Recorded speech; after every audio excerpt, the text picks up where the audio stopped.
Last time, on Asmiliath adventures, the party arrived at the destination they'd been traveling towards for some time, Karun Vale, the largest city on the Pruid Empire Giles Kingdom border that held the contact they were after. Moving into the city with the eventual intention to head toward the Misty Mirror Tavern, the party split up and took care of a few errands. Rolly purchased some brewing equipment, Marcus and Thor sold the claws they had pulled from the turtle warrior they had slain on the road, and Jarek and Valoran traveled to a church of Randallin and the Brother, looking into acquiring holy water for the journey ahead. After getting through their various tasks, the party met back up at the Misty Mirror Tavern, where they had been told Porter would be waiting for them. Upon entering, the Golden Hearts recognized a dwarven woman that had last been seen heading off towards the dungeons in Kraylin. Beer Mime, the dwarven assassin that had been hired to kill Lady Heather Kardish, has been convinced to help seek out Novin up north, her eyes and hands having been taken during the hiring process. There, the party learned that a nearby town named Barren Hollow has been reporting missing people for the past week or so, which lines up with Novin's MO. Further, Porter informs the party that there is a nearby underground dwelling named the Butcher Hole, named after a disgraceful slaughter during the Pruid-Giles War. With this information, the party departs the tavern and decides to seek out the local leadership, Duke Sarensote, who they petition for assistance. After some initial reservations, the Duke gives in and agrees to foot the bill for silvering the weapons and generous donation to the church to secure holy water. The last stop before the party leaves is to the local message carrier, where Jarek and Valoran compose a forged letter to Lord Solomon in hopes of tricking him to send more coin for the apprehending of Lord Valoran. Now, prepared, the party heads off towards Barren Hollow, a small town near the foot of the mountains that may hold the next clue in their pursuit of Novin. So, last we left off on where we're going to pick up, you guys were traveling west out of Karun Vale with the cart, Adam, your horses, except for rest in peace, Sweetberry. It would take about a day and a half after leaving Karunville to reach Barren Hollow, having to cross over one of the streams that flows into the Gould River. But you're reaching maybe a little bit in the afternoon, 2 or 3 in the afternoon. The sun's just starting to kind of dip the other way. As you kind of get through the woodlands, the initial small woodlands that you have to travel through to get to Barren Hollow itself, from the distance that you're seeing it at now, it appears to just be a smaller town, maybe 20 buildings at most, like 5 or 10 of them kind of forming the center as the other kind of sparsely fill out the remaining outside area of the town. It's kind of tucked in a small valley where 2 ridgelines from the mountain have kind of slowly tapered off into the foothills, leaving a kind of like meandering dirt road that kind of works as the main part of the town moving up towards the mountains.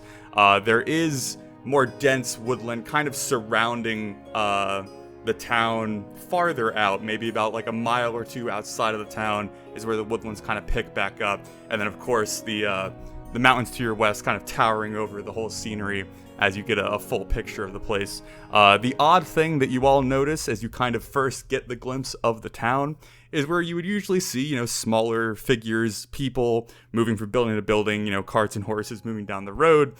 There appears to be absolutely no activity, no smoke trails out of chimneys, nothing to show that there might be life in the town as you guys slowly plod forward towards the small cluster of buildings.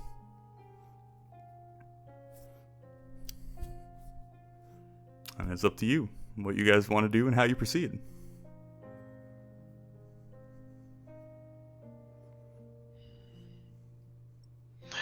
Well, Jarek, I don't think this would be the place to start off with a song. I was just debating about that. I thought maybe something to lift their spirits, but if their kids are going missing, you might want to be kind of straight to the point on this one.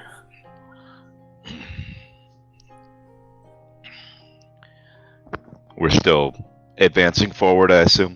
Mm-hmm. You guys are like maybe 10, 15 minutes from actually getting into the town itself, kind of at a distance from it right now.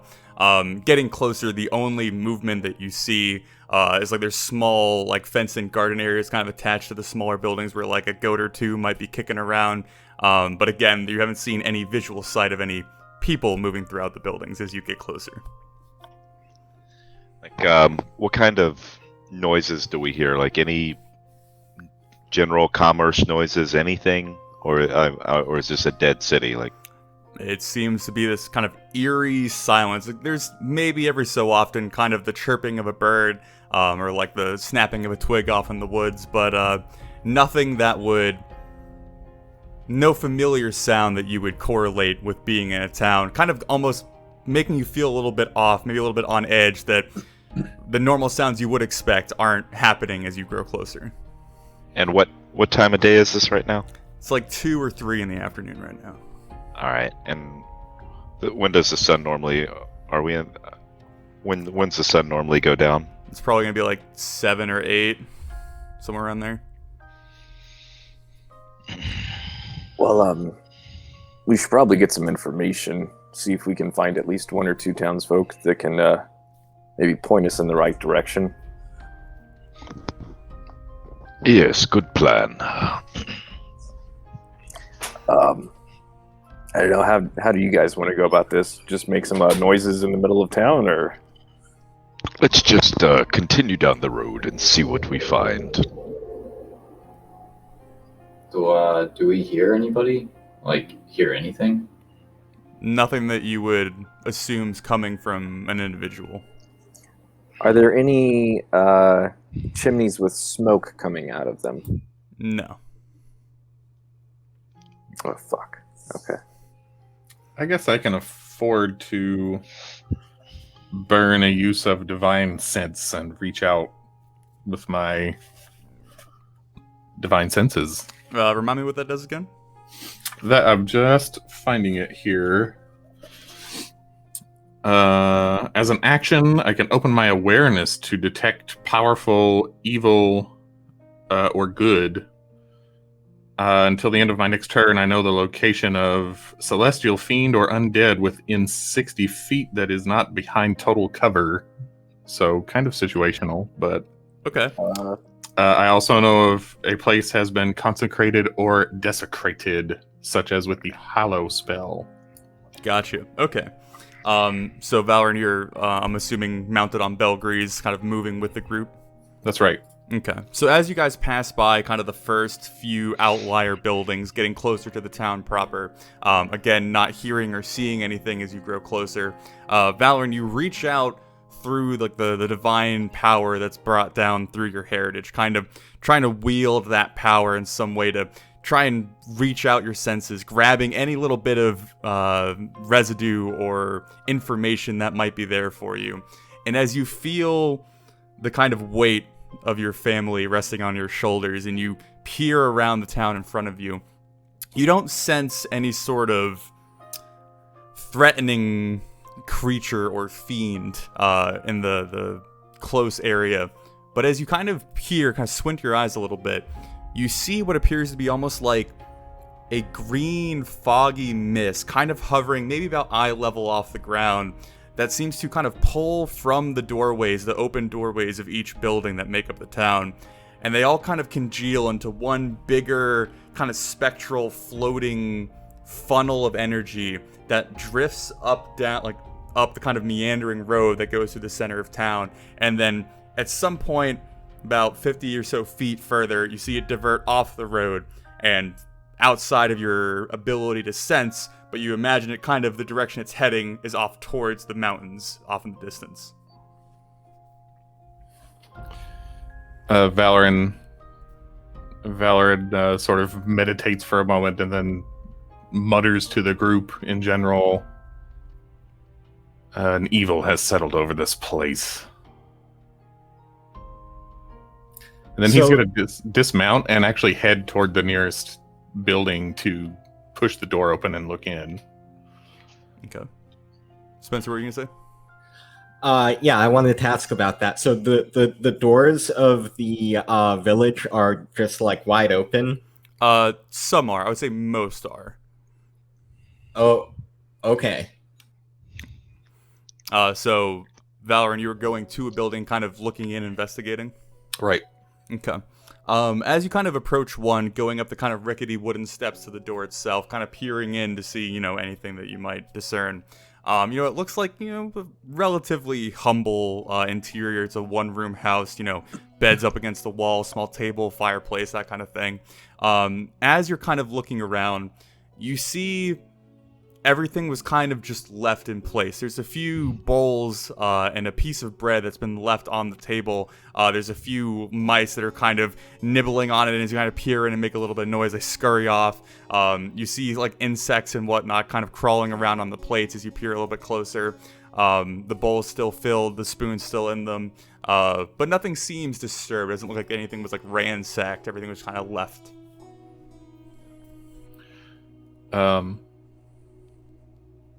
So before going further into the building, he's actually going to turn and come out and speaking to Rolly, but more so like everyone can hear him, but he's looking directly at Rolly, and Valoran says, "There's a residue, a trail of mystic filth leading from these houses into the wilderness. Can you not sense it?" I don't know. Can I sense it? Maybe you'd be feeling kind of a small prickling in your mind, kind of attuned to the headache that you felt before when you've been close to touching the mother's power, particularly back in like the monastery when you were kind of fully enraptured by her, the power that she kind of imbues on you. That same kind of feeling, but at a much lesser extent, is kind of just nibbling at the back of your mind. Yes, it's here. There's some sort of disturbance. There's not a lot I can discern from it, though, but perhaps I could lend my abilities to yours and see if there's anything magical. And so then I would begin a ritual casting of Detect Magic. Okay. During that 10 minutes, I'm going to clear this building, basically, room to room, see whatever there may be of interest. Okay. So as I'm getting my flask out, I dip the dragon's claw in the flask, and or actually, different spell. Yeah. We're gonna. I'll be doing that one too in a bit. Your augury. Yeah. Is anyone else doing anything during these 10 minutes? Yeah, are we like traveling with Adam? Yeah, I imagine so, unless we want to reverse that. Okay, well, in that case, I would probably dismount and suggest that he takes the horses and like waits out of the village proper. Okay. Yeah, so just go say, kind of like took him to the side before you guys actually entered, spoke to him briefly, and he's, agreed to kind of wait at one of the outlying buildings with all the horses, except for Belgrease. Belgrease will actually lead the way there. Okay. Like he starts walking when Marcus says it. Which the horse is smarter than we are. Is there a well in the town? Maybe in the center? Not in the center. Kind of off in one of the like the yards next to one of the buildings. Yeah. Can I test it and maybe taste it and see if it seems poisonous or anything? Okay. Yeah, you can go ahead and do that. So Valorant, give me investigation because you're investigating the building. Yeah, so I guess Jarek, you could easily do that within 10 minutes. You go up to the well, you kind of, lower the bucket, pull the water up, do a little. As far as you can tell, it seems normal, mundane water. Okay. Thor, are you doing anything during these 10 minutes? I'm just kind of, this place is creepy, like a ghost town. Mm-hmm. So I'm going to have Carl, and I'm going to have him look one way. Or he's going to look behind me. Okay. So he can let me know if there's somebody behind me. One thing that I always like picturing is Carl doesn't have a front or a back. So, is he really looking behind you? Yes, because I'm telling him. And then I will just kind of go with JD and be like, this is so creepy, JD. I don't like this. I don't know what this is, but I don't like it. No, man, this is weird as shit. I mean, I know Novin takes people, but like a whole goddamn village? Yeah, like I thought they were just taking a couple people from the town, not the whole town.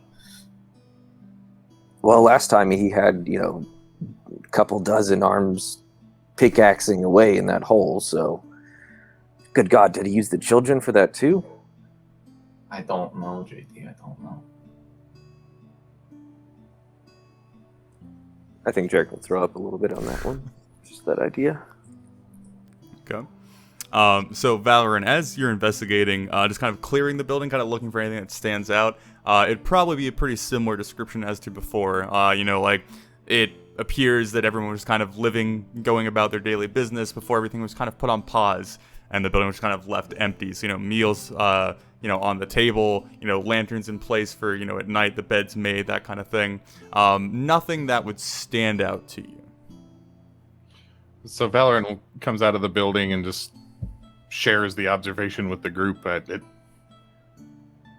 looks like they could be back at any moment. They left in the middle of their daily affairs. Was there food in there? Was like any food, like warm food or anything, or did it look like it had been sitting for a while? The table was set. I didn't taste it.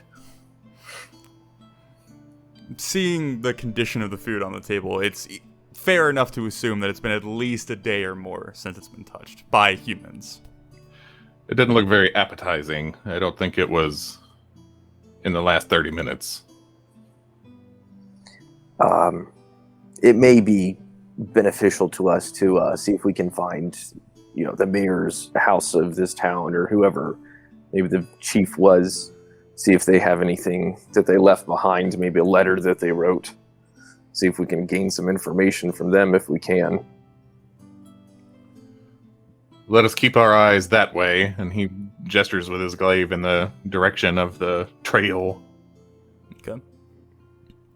So Rolly, at this point, you'd be finishing your ritual, and as you kind of come up and use the power of the mother to glance around, you don't see anything that stands out as magical. The kind of spiritual kind of mist that I described to Valorant, you get you don't see the physical mist itself, but almost like a shimmer in the air where it flows. It's kind of harder for you to discern, but you kind of see what he might have been mentioning, but not fully. And that's kind of the extent of what you can see after your detect magic. Okay, and then just for the next 10 minutes, I would poke around the town as much as I could and see if I could discern anything else. Gotcha. So are you guys seeking out possibly the biggest house as far as Jarek's concerned? Yeah, it seems reasonable. Just for the record, as we're going, I don't know what Adam and the rest of the horses are doing, but Belgrease is going to stay, let's say, 100 feet off our rear. He's kind of following us through the village. Okay. Did I see the green trail of smoke? No. Okay. Valorant, I can sense what you were talking about to a degree. It's very faint, but indeed it does appear to lead out of the town. I don't know that I've ever seen anything quite like this. There are some old books, old records from decades ago. Dusty tomes in the headquarters of my family's order, but I'm starting to wish I'd read them more thoroughly. Yes, this is not quite my specialty either, but I assume we're about to have a lesson or two.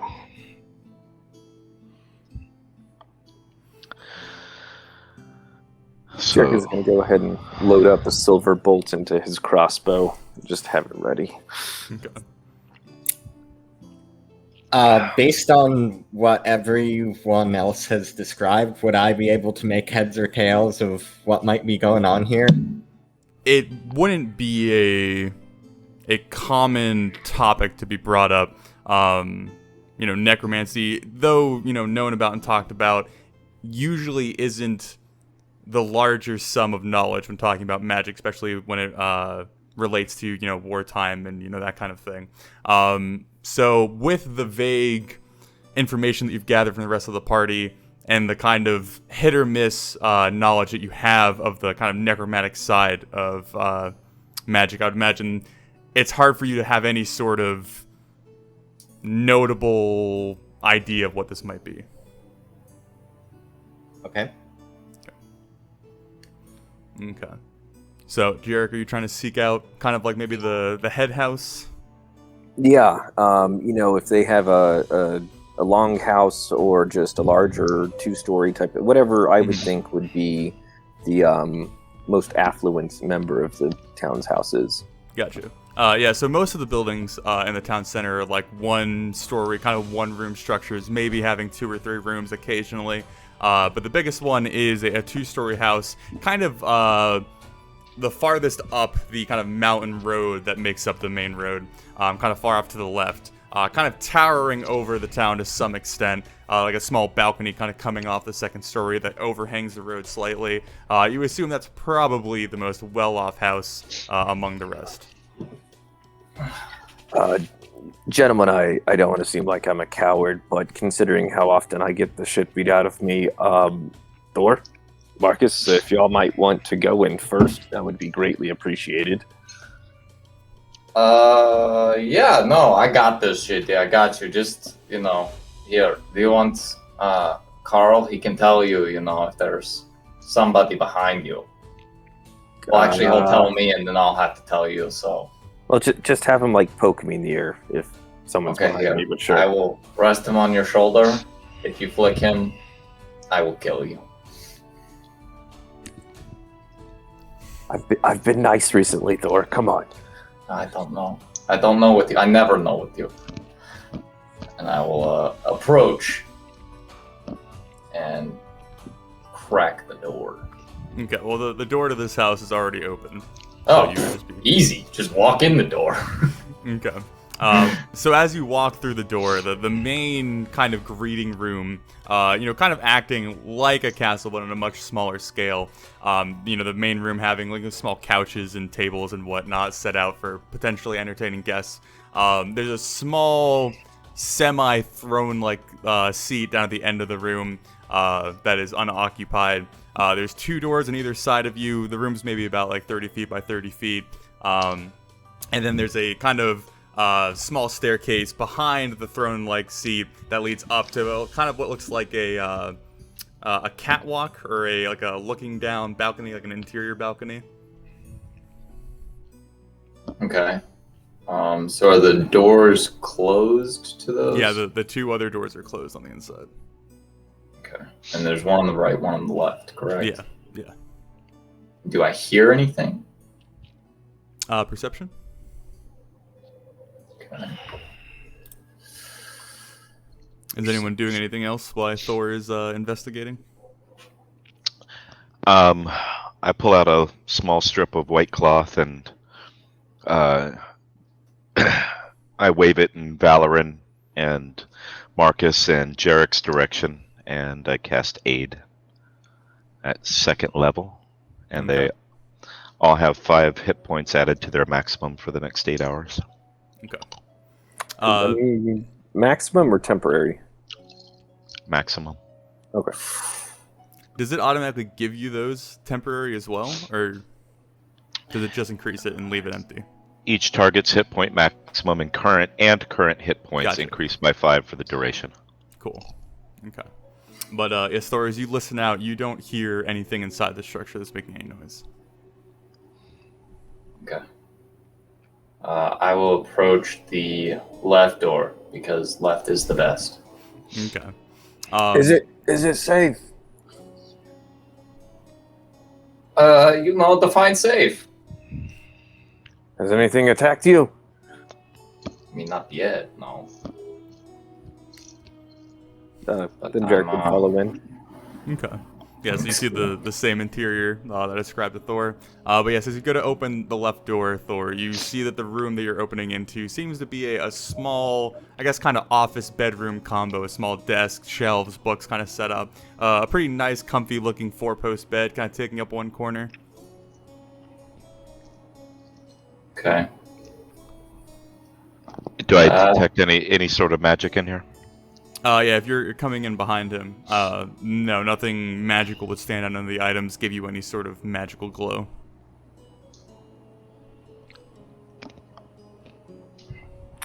I'd like to rifle through that desk, Okay. see what I can find. Yeah, I won't even make you roll investigation. There's a few papers and like a small, I guess you could say like ledger kind of open on the desk. Glancing over it, you see that one appears to be kind of half copied from the other. The note that is completely written out, as you glance over, kind of reading through the lines, you quickly summarize that it's a letter to Duke Sarensote, again stating that there are missing townsfolk and that aid is needed and that there's mysterious happenings going on around the town. A lot of the townspeople feeling uneasy and wanting to leave or potentially head to Karun Vale for refuge while all these mysterious events are occurring.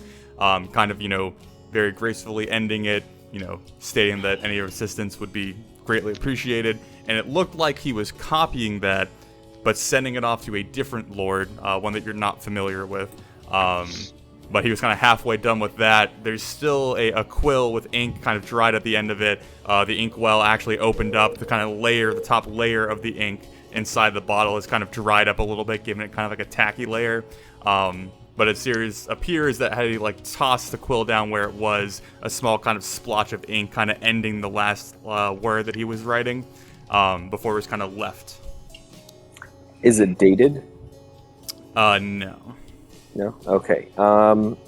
Seeing that, turn and call out and Marcus, Valoran. I don't recognize a name. Maybe y'all would recognize. Was there a name on there? Yes, I don't have it right now, but okay. Yes. I'll come check it out. Okay. Marcus, are you gonna be around for this? Okay. Okay.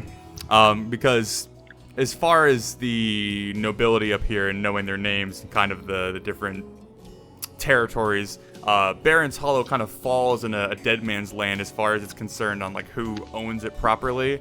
Duke Sarensote kind of having a small amount of claim and another lord having a small amount of claim as well. So that is the other lord that is being mentioned, the one who's being written kind of the exact same letter. But you would know him because you're familiar with this area and kind of know the situation. Okay, I would relay that to the others. Well, whatever happened must have been fast. I mean, he was clearly, mid-letter. And looking around, it doesn't look like a struggle, does it? No. I mean, whatever happened, he just tossed the quill down and left.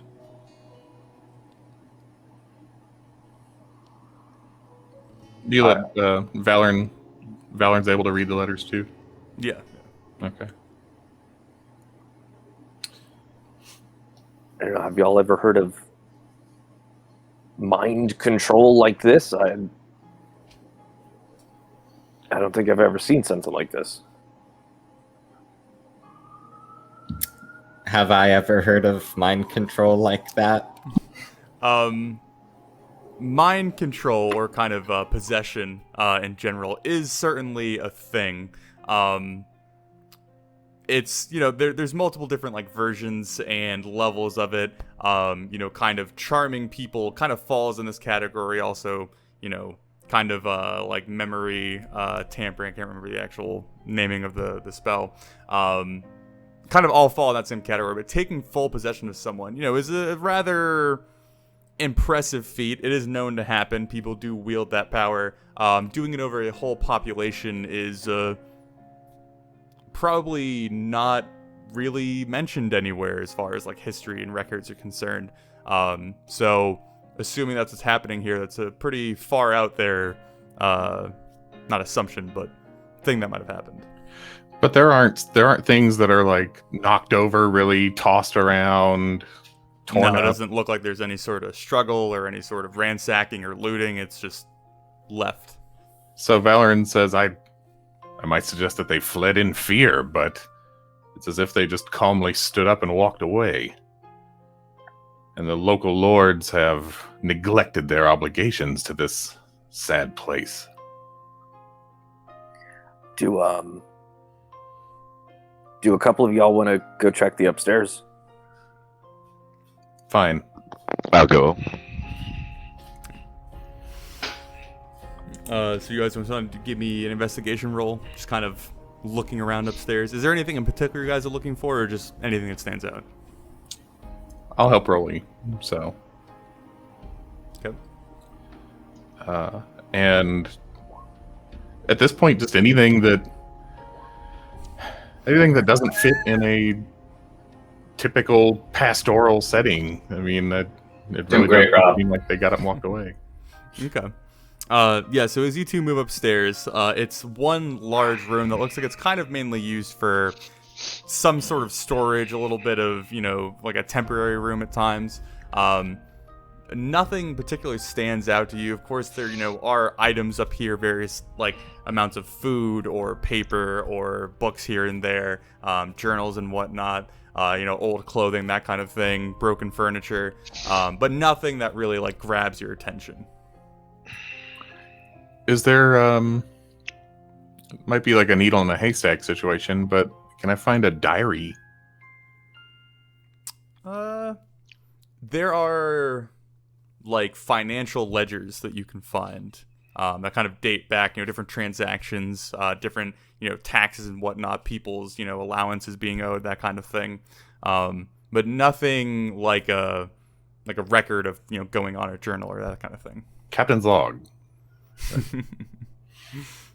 Day 142. The zombies Yeah. approach. Right. But are the rest of the party doing anything downstairs? I might scrounge around for any money, but Okay. You want to give me an investigation check for that? I mean, you can't do worse than Rolly. Okay. There is a small pouch in one of the drawers of the desk. It has 3 gold pieces and 3 silver pieces in it. I will liberate that in case of, needs. Finder's fee. But yes, so I guess you guys are now left to your own devices. Well, shit, and call out and... Did you guys find anything useful? Vallard's on his way back down the stairs. No, nothing. It's the same story everywhere. Was there any sort of pattern to the trails that were coming out of the houses that were merging into the main one? What do you mean by pattern? I mean, was it just like a random assortment of houses that had them coming out? Was it everyone? Was it... All the ones that had open doors had the trail kind of coming out of them. And they were leading. It was also leading like away. Like I couldn't see where it ended up, but it seemed it was leading out of town into the... Yeah, so you guys are at like the northernmost building on this main road. And so maybe like 20 or 30 feet past this building, it appears that the kind of, hazy mist kind of shifts off to the left of the road and begins kind of just cutting through the countryside versus following the road.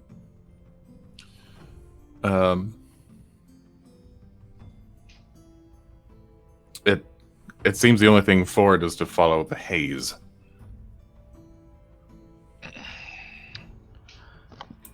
Haze? What haze? Is there a haze?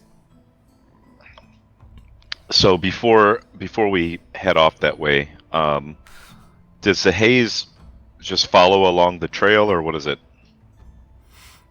So it goes a little bit up the road and then diverts. And if you guys have left the house and are kind of investigating where it diverts, you would see that, where like kind of just general, grass would grow kind of off the side of the road. It appears that it's been trampled over and over again by multiple footsteps. So Valorant, if you're still using your divine sense, you would see where I'm the not. mist. Oh well, It only lasts for 6 seconds at a time. I'm gotcha. got to be judicious with it. Okay. So using your knowledge of where you saw it divert and kind of finding that spot, you would assume that where the mist would divert from the road, there is a multitude of footsteps kind of cutting through the grass, kind of trampling it down, leaving a trail that is pretty easy to follow and discern from the rest of the grass.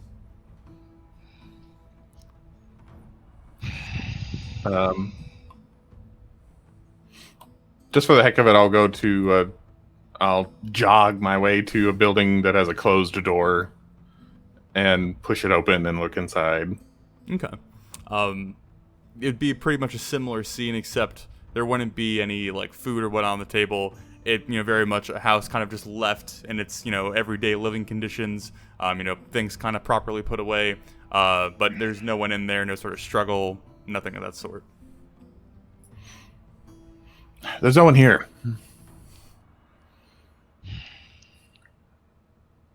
Well, perhaps you and Marcus would like to take point and see what we can find out in the woods. I'll beckon Belgrease back over and mount back up. So Adam has been told at this point to stay at the building unless otherwise told with the rest of the horses. So you guys retrieving him, taking the cart, taking horses, going on foot. How are you guys proceeding? I would like any of the silvered stuff, the holy water, and whatever else is going to protect us from the shitstorm about to happen. Okay. Yeah, I think we take provisions and then go on foot, right? Because if we're going in, does the trail leads into the woods, right? Can we steer a cart to the woods? That was a question. Oh, no, it would be very difficult to get the cart through the woods. Yeah, so I think we'd have to take everything and then go on foot. Okay. Just let Adam know, Adam, you might want to take up residence in an empty house. You might get stolen in the middle of the night, but we'll be back when we can. You want me to stay in a ghost town where all of the residents have vanished? Well, it's that or in the open fields with no walls to protect you. Up to you, man. The town's already empty, mister. The danger would seem to be over as far as Barren Hollow is concerned. Yes, but... Well, it's empty during the daytime. We don't know what's going to show up at night when he's all alone, but... Might I suggest that I could go back to Karoon Vale, where there is taverns and people and warmth, and then you can come retrieve me when you are done doing whatever you're doing up here? No, of course not. We need the cart if they're injured to transport back to town. Why do you think you're here, Mr. Adam? I mean, I don't want to... I've been doing a pretty good job helping you guys travel. I mean, we've made great speed, and all the horses have been kept alive except for one of them, but that was not my fault. No, quite. No, Adam, you're integral to the plan. You have to stay in the town here.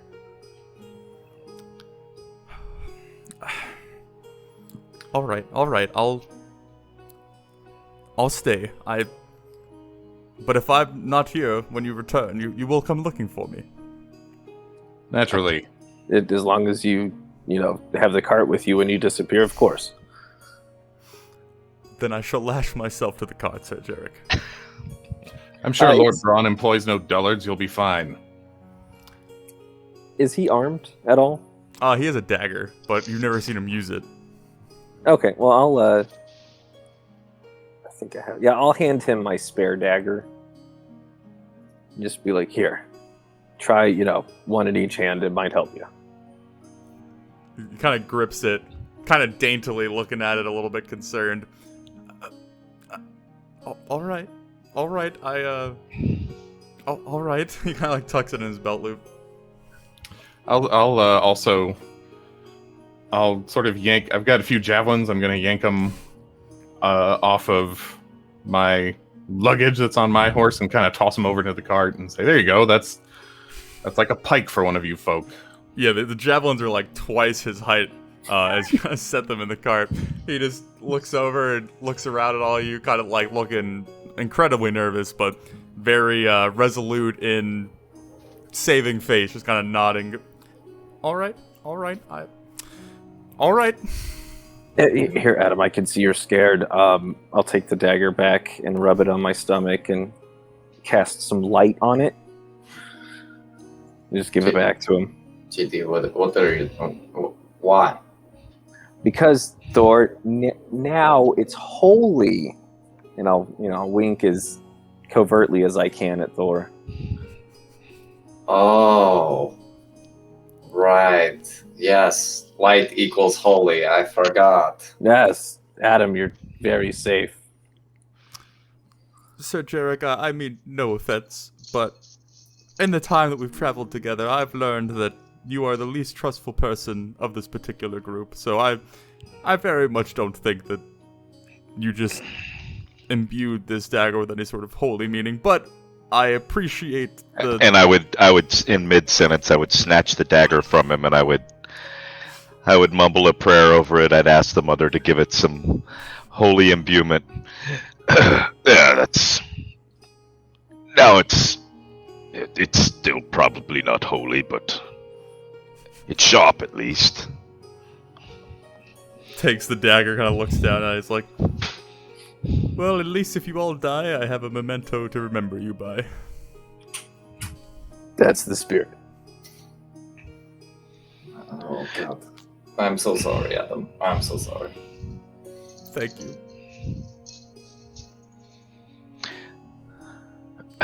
So, is there anything that you guys are taking from the cart at this point? I know, Jarek, you mentioned holy water, silvered weapons, that kind of stuff. I imagine, Marcus's lance would be in there, but obviously, I think you guys are leaving the horses behind, correct? I just want to check on my brewing supplies real quick and see that none of them have come loose and that it's still fermenting. Okay, yeah. It's good? Alright. I would be taking the equipment in my inventory. All of it. Okay, gotcha. Okay. I'm bringing my horse, so. But I can also tell him to run, and he will. I mean, I think our horses might get the idea if that ever comes to be the case, but fair enough. I'll take my horse. Wait. So, is it Valor on horse, everyone on foot, or are you guys taking your horses with you? I think I would rather go on foot at this point. Yeah. Jarek is not comfortable on a horse. The horse is not comfortable under Jarek. Okay. So you guys are going to depart following the trodden footsteps, as far as I'm aware? Okay. At this point, it's probably like 4-ish, 5-ish in the afternoon. Do you guys still want to head out this evening? Do you want to rest and leave? What's the plan there?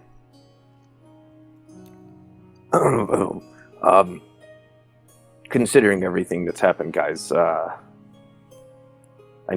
should we try and find this place in the dark, or should we leave at first light and maybe, whatever's happening will have less power during the day? Are you saying you want to wait till the morning, Jarek? If that's what you're saying, just say it. It's okay. I'm just saying that scary shit happens at night, and I don't have an extra pair of pants to crap in. So, how do you guys feel about that one? I would just look over at Thor and Marcus and Valoran. Valen sort of blows air out his nose and says, "We've taken enough time getting here. Let's get on with it." I tend to agree with Valorant. Out of character, we are all coming off of a long rest, right? Yeah, you guys are all fully recovered as far as that's concerned. Yes. You see, Jarek, that whatever is down there, well, I'm assuming we're not going to be fighting it out in the open anyway, so it's going to be dark wherever we're going, regardless of the time. Come on, we can step out and take a break if we need to. It's probably nothing at all to worry about. That's fair, and we've got the sun, that pocket sun. So, And we'd be better to assume that they already know that we're here.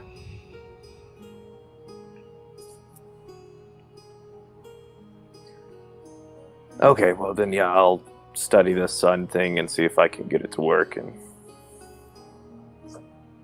follow along. So, Jarek, you're going to have the pocket sun, correct? As though it were a, nightlight to a child's. Okay. I'll be holding on to it, and one hand on the crossbow, because I think it's a small crossbow, if I remember correctly. So yeah, I'm definitely I've got that basketball size. Gotcha. Okay, well, just keep me aware of when you're using that and when you are not. I just need to know, is it required of attunement? How do I It does turn it on? not require attunement. You simply, there's a power word, which I'm not going to come up with on the spot, that you would say, and then it would on and off. So basically, you could just tell me when you're turning it on and off. Fantastic, okay. Yeah. If you leave 60 feet of it, like if you put it somewhere, leave 60 feet, it will turn off. But yeah. So there you go. Okay, so you guys are all departing in the afternoon, following the footsteps. As you guys come off of the road and kind of cutting through the small field, heading off towards the woods, the sun kind of getting lower and lower in the sky, you begin to hear kind of the nightlife picking up, crickets, owls hooting off in the distance, that kind of thing, until you actually break into the woodlands itself. Valorant at this point, Belgree's being fairly adept at moving through, shrubbery and undergrowth and whatnot, so he's not impeded too much as you guys continue to move. But you guys are heading in a mostly westward direction. When you guys actually reach the woodlands, you see that the trodden, footsteps that you're following have apparently kind of pushed aside, trampled, broken, moved, like the different boughs of the trees or the bushes that were in the way, cutting a pretty straight line through the woods, except for having to move around more solid objects like tree trunks and whatnot, but kind of leaving you this almost tunnel-like pathway to follow as you guys continually keep moving further and further. It'd be getting to about maybe 7 or 8 in the afternoon, the sun finally kind of vanishing from the sky, darkness kind of setting in. When you guys come across what appears to be a old cobblestone road that has been kind of overgrown by all the different vegetation of the woods, kind of lost to time.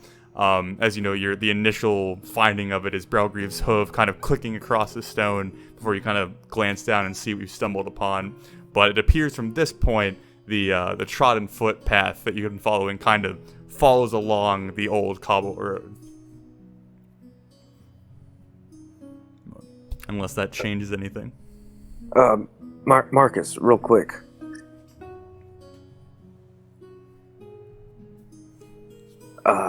You've marched with armies or large groups of men, right?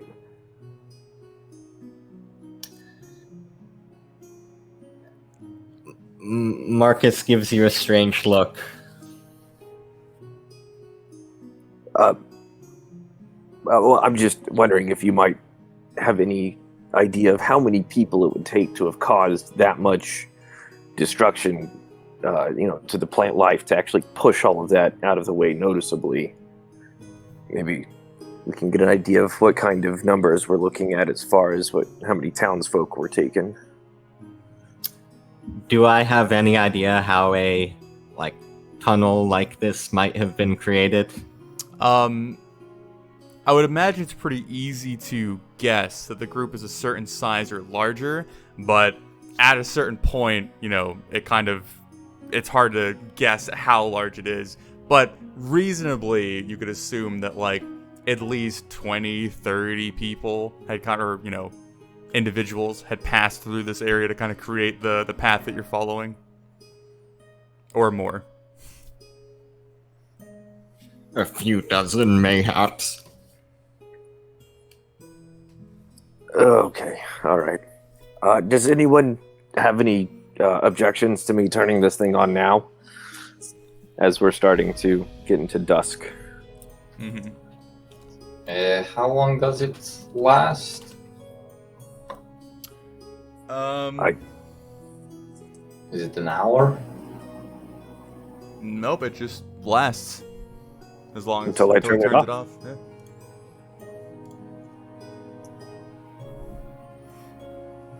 Sure. I mean, I can't see, so it doesn't matter to me. I mean, it does, kind of. Mm-hmm. To kind of help explain just how bright this is, it's 60 feet of bright and 60 feet of dim. So when you're holding it, like, if you look at it or anything, like, nearby, like if it's near your chest or whatever, it's going to be completely blown out with light. Like, if you held it up to try and, like, read a piece of paper, you would just make the piece of paper turn white. It is an incredibly bright light that you're holding. So, just to keep that in your mind. Yeah, cool. What would happen if, like, he took his cloak and wrapped it around it? Would it still emanate through the, like, it's kind of like throwing a towel over a lampshade or something? Yeah, it would certainly dim it a little bit and make it less harsh to stare at. But it would kind of focus, like, the brightness would be, if I wrapped it enough to have a hole in the front, it would still shine out, but the brightest part would go forward, right? Yeah, you could make a rudimentary basketball flashlight. Yeah, I think that would be probably what I'd do. Just so that way I'm not blinding myself and the people, whichever of y'all are behind me. Okay, so you're kind of going to, like, rudimentarily wrap it so it's more of like a cone versus a sphere. Yeah, Okay. yeah. Gotcha. Yeah, so I guess you'd be holding that, kind of guiding the party forward, except, Rolly, you can see just fine.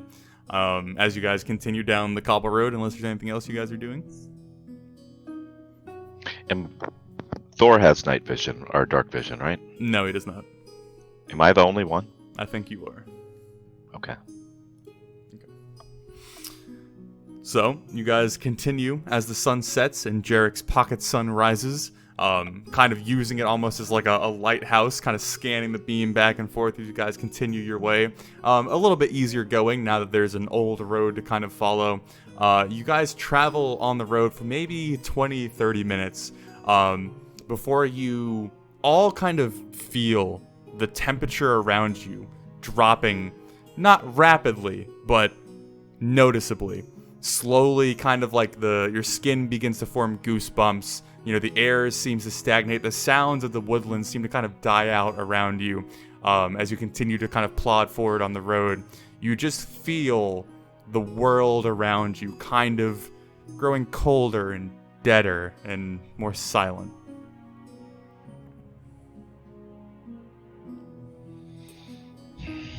App description. Guys, not getting a good feeling about this. Well, I don't think we expected it to be a picnic, Jarek.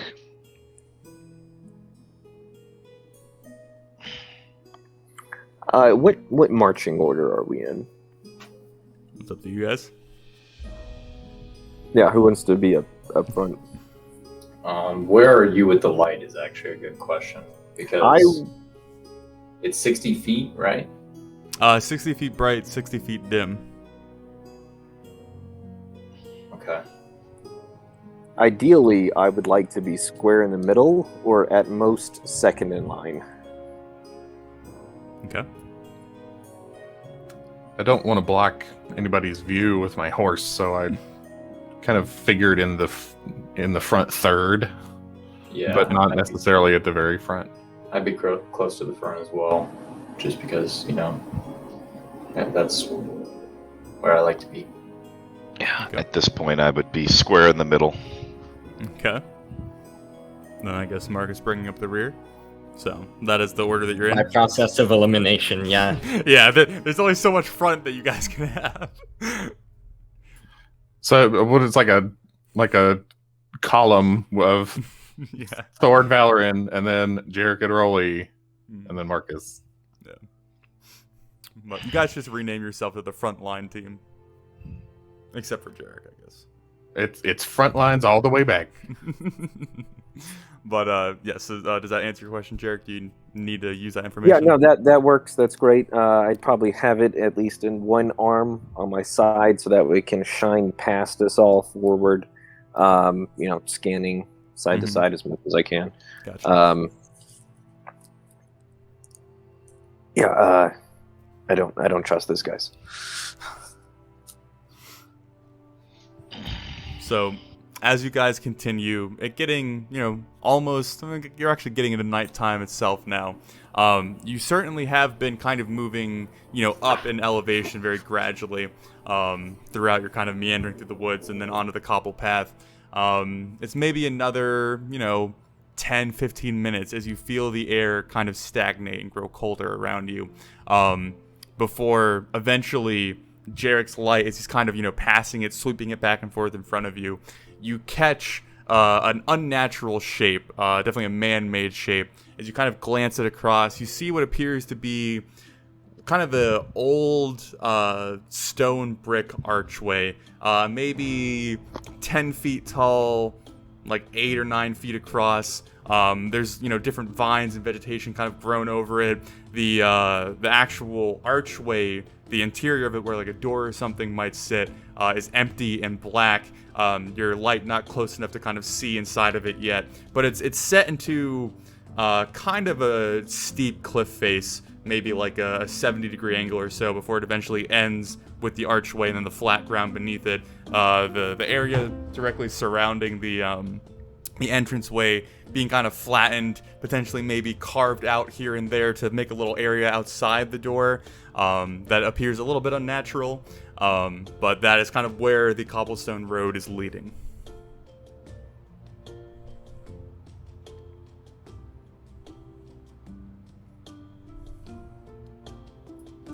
Well, we know we're in the right place.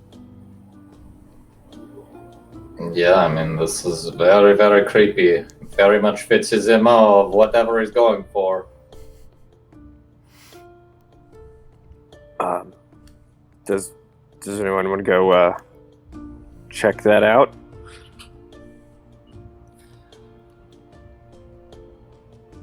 I'll go ahead. Sure, I will too. Come on, Marcus, it will be fun. Marcus, you have your lantern out. How are you guys going to see? Yeah, I will get that out and light it. Okay. Remind me again, what is the light range of your lantern? 30-30. Okay. And then we discussed that when you had it like down at your side and you were like using other things, we might dim that a little bit. Yeah, but I'm carrying it in my hand. Yeah. I was just kind of making sure I remember that correctly. But okay. Yeah, so as you two move forward, kind of separating yourself from the group, Marcus holding the lantern up high to kind of discern, what's in the darkness. You guys approach the archway, and you both distinctly feel, it's not quite a gust, but it's certainly a force of wind that seems to be kind of constantly coming from, the underground dwelling that you're facing. It's enough to kind of like slightly ruffle the different bits of fabric and whatnot on your person, kind of, making your eyes squint ever so slightly as you kind of move forward and kind of peer into the darkness. After the entrance, it appears that there's a sloped, smooth, stone descent that goes down as far as the light can see. It's not stairs, it's actually just, kind of, slow level, definitely like man-made scraped surface that potentially a cart or whatnot could travel down. But that's really all you can see is, straight walls, a sloped floor, as far as the light travels. How does the wind smell?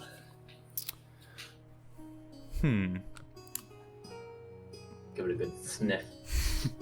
It doesn't have a particular smell, but it definitely reminds you of, like, if you stepped outside after, like, a snow. That kind of, like, brisk, like, kind of fresh, cold air that you, like, first, like, intake of breath. That's kind of the feeling that you would get from it. So it's like AC, pretty much. Yeah, you got a nice blast of AC. A nice, hotel blast of AC. Okay.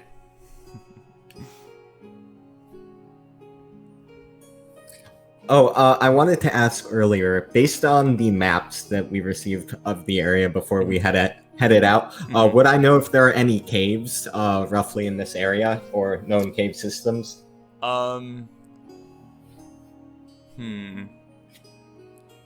Yeah, there would be a few, like, mines and whatnot marked on the map. Not any that are, like, in your immediate area. Certainly within, like, a day or so's travel. But yeah. Is there, like, a particular bit of information you're looking for? Yeah, just trying to suss out if there are potential, alternate entryways to such a structure. Gotcha. Well, if you would recall from your knowledge of it and the mentioning of it, that if this is the Butcher's Hole and if all the stories are true and whatnot, that there was a tunnel dug into it from the other side at some point, whether or not you know where that is or if it's still there or anything, but that's a bit of information that the party has, so. Wait, when you say other side, are you kind of like other side of the mountains over... Other side of the hospital. Like However... here? You wouldn't know, but probably not, because that's like multiple days worth of travel. Okay, so, gotcha. Other side just means there is another entrance that has found its way to the hospital.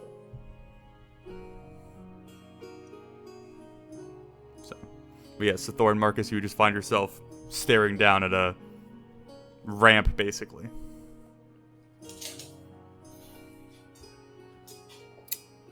I would start walking down it. Okay. I will follow him. Okay. Well, the party will see Marcus and Thor moving through the archway and then beginning to head down. Shit. I would just grin and jog next to Jarek. So, Valoran, on your horse, the ceiling would be too low unless you're, like, kind of constantly ducked. So you could bring Belgrease in, but it would be... Okay, yeah. Okay. I can see where this is going. Valoran dismounts, and I'm actually going to swap out gear on the old saddlebags. I'm going to strap the glaive down to Belgrease and change to a spear and shield. The glaive is the weapon you had silvered, correct? Yeah, and I know, and I'm not too concerned about it. I mainly just... I wasn't going to pass that up while Saren Soap was paying for it, but it's not strictly necessary for me. I got you. Just need to keep that in mind, but okay. And then I'll swap that out, and then Valoran just kind of makes a kissy noise at Belgrease, and he turns around and wanders into the woods. So you guys begin to descend. So, Jarek, are you moving up behind Marcus, kind of like directly, so that you guys are close, so your light passes, or are you kind of hanging back? No, I'd probably be, try to be useful and give him maybe a 5-10 foot berth at the most. Okay. But as a meat shield, I can't ignore that option. So I'm gonna... Okay. So as Marcus and Thor begin to descend and the rest of the party catches up, you see the brightness of Jarek's pocket sun kind of filling out the space in front of you all as you guys continue to descend. You guys probably move about 20 or 30 feet down the slope before you see it begin to kind of flatten out, and you kind of see the general area of whatever you're heading towards kind of coming up towards you. As you are all moving, you all very faintly begin to hear distant voices.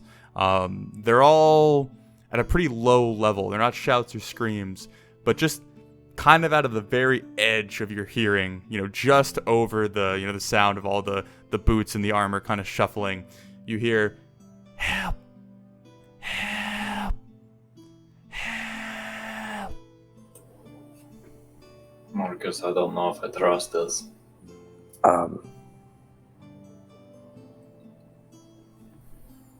Maybe we can't tell, but is it that they're whispering help, or that they're yelling help, and that's just how far away we are? You can tell that it's not a shout. They're not like screaming or yelling. Okay. But it's definitely still distant. They're not whispering, but that's the level you're getting it at. I'm gonna try to keep an eye out for any like traps or anything like that. Okay. Does it sound real? Like genuine. Give me insight. Guys, can you give me like 10 minutes? Okay, hold on. So 21 insight. Despite the distance that it's definitely at, it feels off or weird. You can't quite put your finger on why, but it doesn't elicit that like natural panic of like wanting to help in you. It almost instills a fear or a dread that isn't usually the response to someone calling out for help. Also, is the sound like echoing or reverberating in a way that would like suggest any like features of the structure ahead? Maybe a little bit of reverberation. It definitely sounds muffled, as if there is something between you and the voice at some point. Okay. So I'm assuming you guys are all still moving forward. Yeah. Well, yeah. yeah, guys, can you give me like 10 minutes? I need to cast something real quick. What do you need to do? I'm going to throw comprehend languages on so that way if we meet any hellish beasts of any kind, I can at least tell what they're saying. And while he's doing that, I'm gonna take out my flask and I'll start prepping my augury to just see how good of an idea this is to go forward to where these voices are yelling help. Okay. I'll dip the claw in the liquor inside. I take out my pipe and smoke it. Battle preparation. So yes, as Marcus puffs away on his pipe, Thor and Valen kind of left to stand. Rolly drinking from his flask and Jarek casting his ritual. Rolly, as you take the swig from your flask and you mull it over, kind of waiting for the guidance that you expect, you feel a mixture. It's definitely weal and woe as far as the decision to move forward goes. And that tingling at the back of your mind, that kind of small headache, begins to kind of grow just ever so slightly. So it tastes like sweet and sour or something. Yep, sweet and sour. Yeah. But and then Jarek, as you finish comprehend language, the whole time this is going on, you all still continually, relentlessly hear the help, help.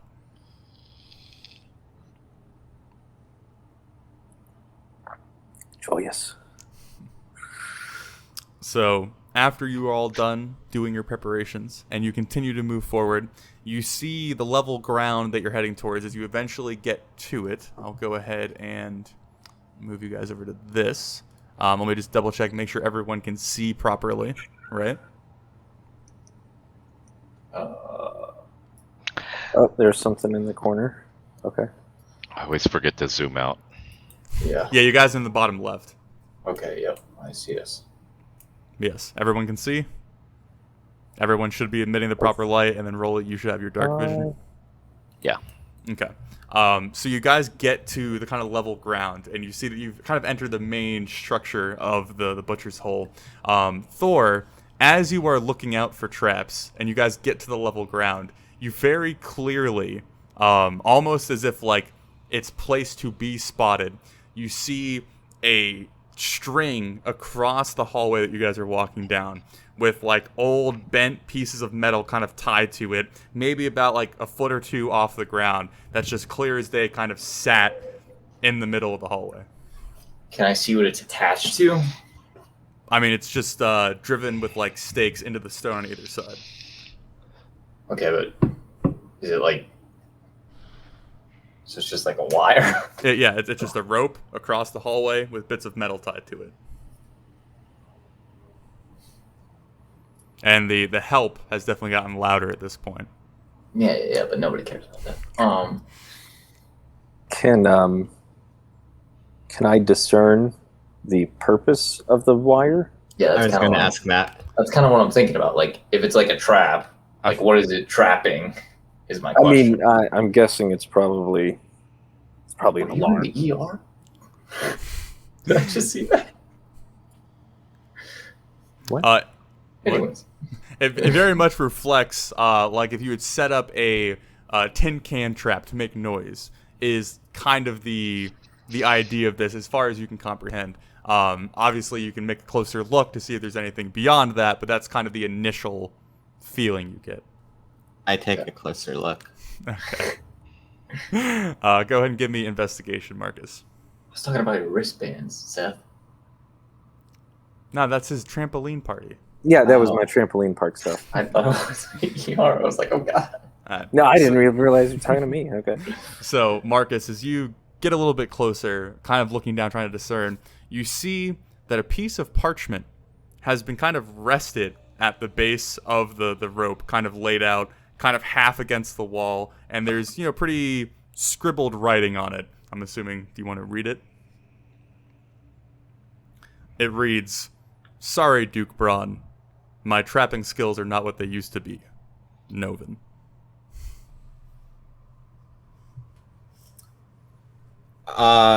Does it look like it can be wrested from its little perch without... Yeah, it looks like it's just kind of rested against the wall. There's nothing attached. There's no like room behind it to be hiding anything. So I would delicately try to remove it. okay, yeah, you would Does just anything happen? nothing happens. You just pull the paper from its resting spot. I would show it to the literate members of the party. Okay, so everyone besides Thor. Well, maybe no. Jared can definitely read. You get to see this note continually throughout this whole time. You guys are still hearing the help, help.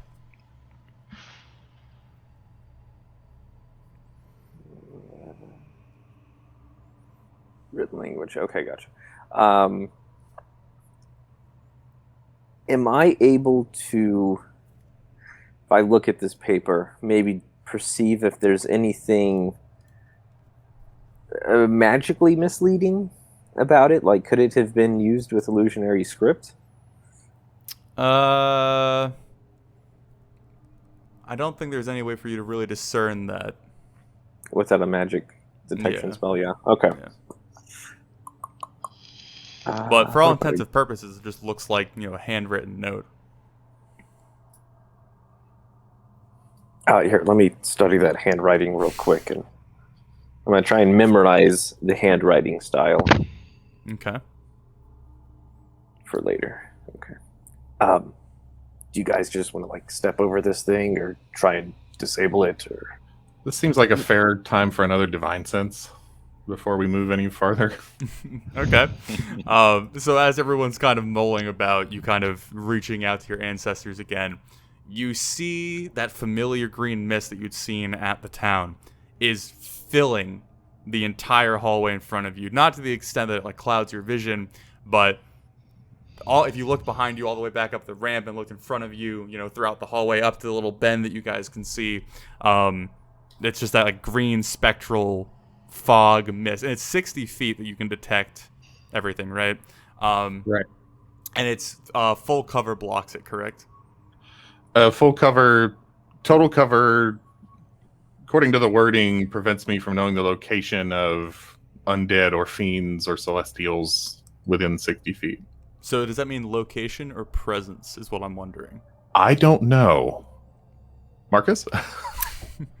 So, rules as written, it is just sort of like a binary sense. Like, you use it, and then if any of those conditions are true, then you just feel a sensation that lets you know that they're nearby. Okay. I don't think it gives you a sensation beyond that. Of course, DM house rules trump all. So I'll go with, you definitely feel the presence of something evil, but that's about it. You get that kind of tingling sensation that you would correlate with that, but that's about as much information as you get within 60 feet of you. So for all the good it will do him, for the record, Valoran is officially trying to be stealthy at this point in his heavy armor, and with Rolly next to him, he sort of just cocks his head toward Rolly and very under his breath says, "We're steeped in it." Yes, I was getting that feeling myself, but I can't say that I'm surprised. I'd like to move just a smidge up one square. Okay. Kind of angle myself a little bit. No. There we go. See if So anything. if we have no reason to believe that this is anything other than like a mundane sound trap, I would like to just remove the bits of metal and try and disarm it. Okay. Yeah, you could very easily, like, where the metal is kind of lashed to the rope itself, you could kind of cut the string holding it and just kind of slowly take all the different bits of metal off and gracefully set them down if that's what you'd like to do. Yeah, I would set down the lantern and pull out my dagger and do that. Okay. Yeah, it's so easy that it's not even going to require a roll. You're just sitting there very gently, taking them out, setting them down. Again, the whole time hearing that persistent cry for help.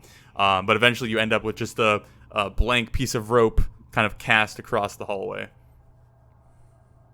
I cut it. Okay. You would cut it. Middle, side, doesn't matter.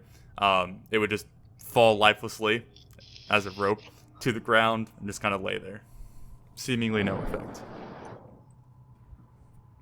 All right. I would stow my dagger, pick up my lantern, and motion to the party to proceed forward as I do the same. Okay. So, one point of order is, I would imagine, make small movements with the dynamic lighting thing and all that stuff. Try not to all move at once. Try not to accidentally move into places you shouldn't. That kind of fun thing.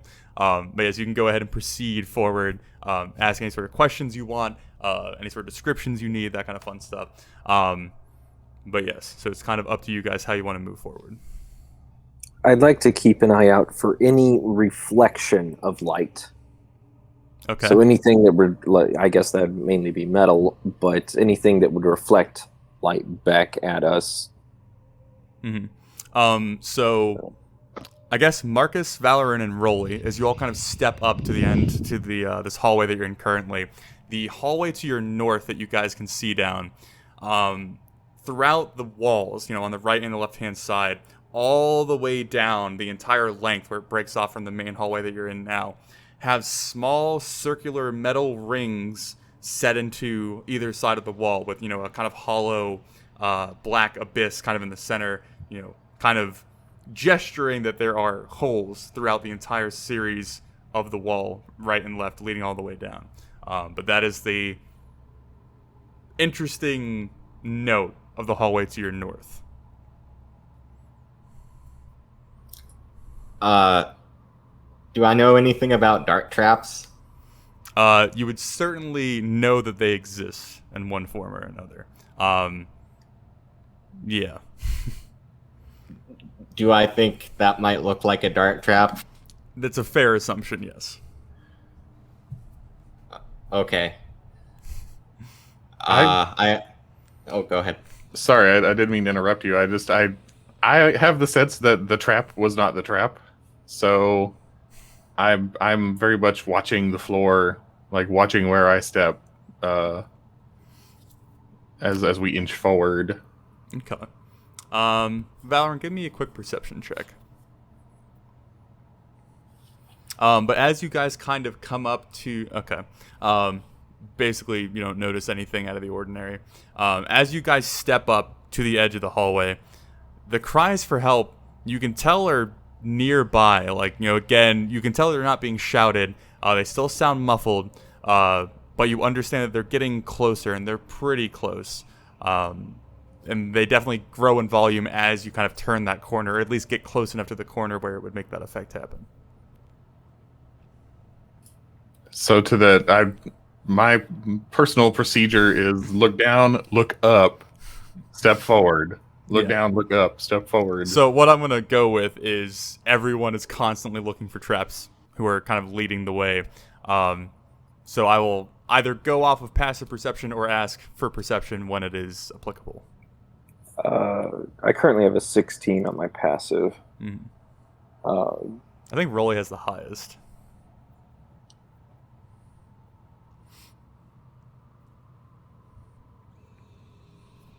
You're muted. Yeah, I got an 18 passive, and I'd definitely be looking for traps. Yeah. You guys don't trust me? Come on. I mean, it's the butcher hole. It's a vacation spot. Okay, so you guys proceeding forward? Yeah. Okay. Can you guys see the door 15 feet to your right down the hallway? Is that within your vision? Right there? No, I can't see a door. It should be on that. Yeah. Nope. You guys might have to move it a little bit closer. Nope, no door. I can see it. I see a Like dotted a line. gate. There's Oh.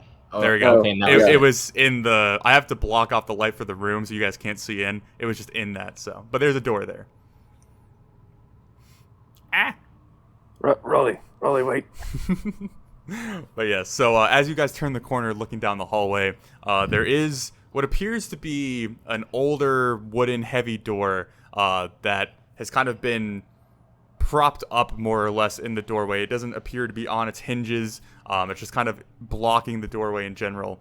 And then again, the hallway up to your north, as you can see, looking farther down all the way through, you see that it does open up into a room at some point. There's no real discernible items or things of interest that kind of give you any idea of what's in the room, but it definitely has a more open space. But then eventually, at the end of the room, there appears to be where some stonework has been dislodged and kind of not naturally, but kind of clawed out. A more rougher looking tunnel kind of continues out of the room's corner that you guys can see a little bit of. That's right there. Yeah, that, if you can see it. Oh, oops. Up there. Yeah, there. Okay. And then there's the door about 15 feet to your right. It's kind of propped into the doorway there.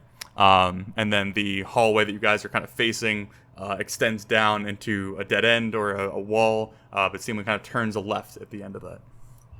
There's another door there.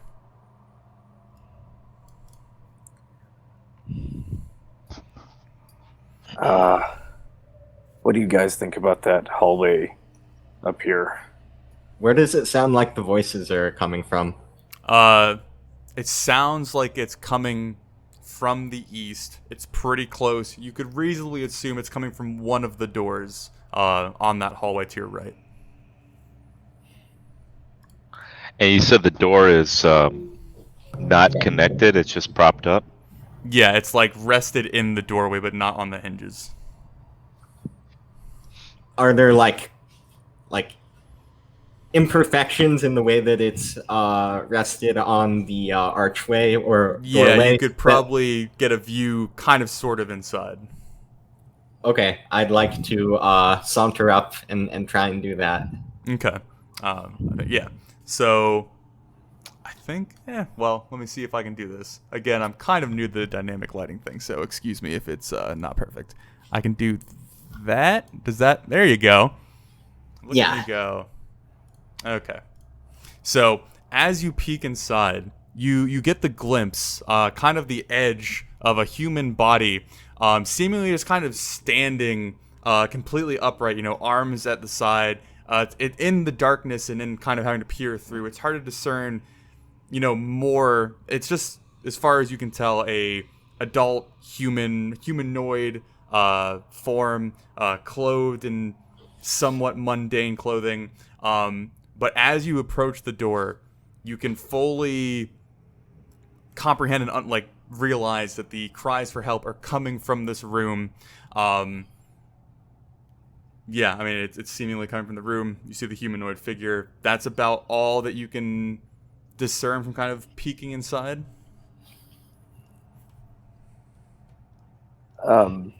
Question. Mm-hmm. The cries for help are multiple voices? Multiple, yes. Any of them not yelling out in common? No. Okay. Marcus, what do you see? I just sort of cast a concerned look in the direction of the rear party. I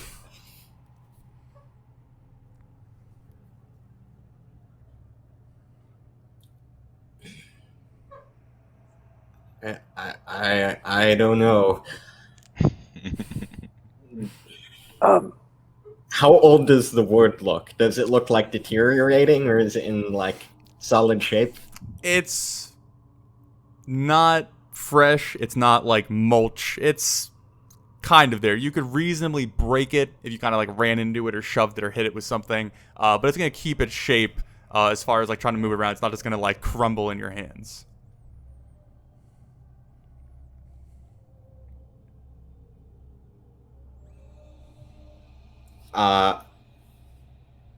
Okay. I would just back away from the door and go to the others and whisper, "There's someone in there."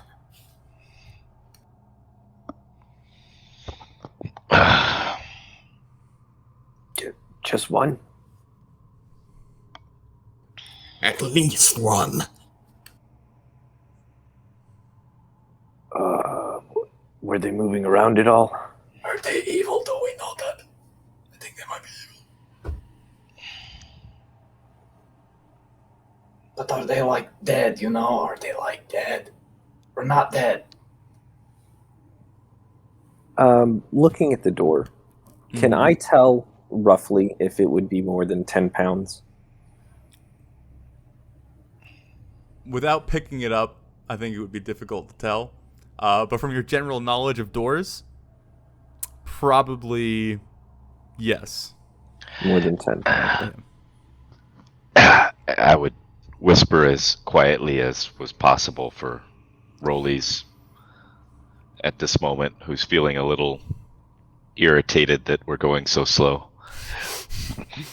I can just blast it if you want. Good God, no, roll, stealth. We gotta be stealthy about this. Maybe two of y'all could just pick it up, keep it from falling.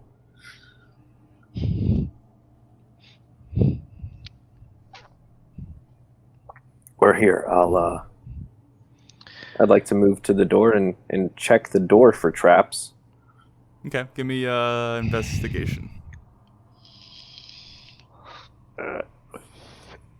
Can I give him guidance? Sure. See, that's a D4.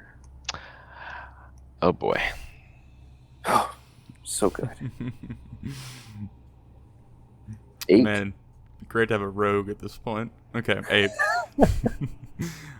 So as you are investigating the door, trying to see if there's any potential, traps or triggers connected to it, it appears to just be a door leaned up into the doorway, kind of a little bit cockeyed to allow a little bit of peering through, but besides that, nothing catches your eye.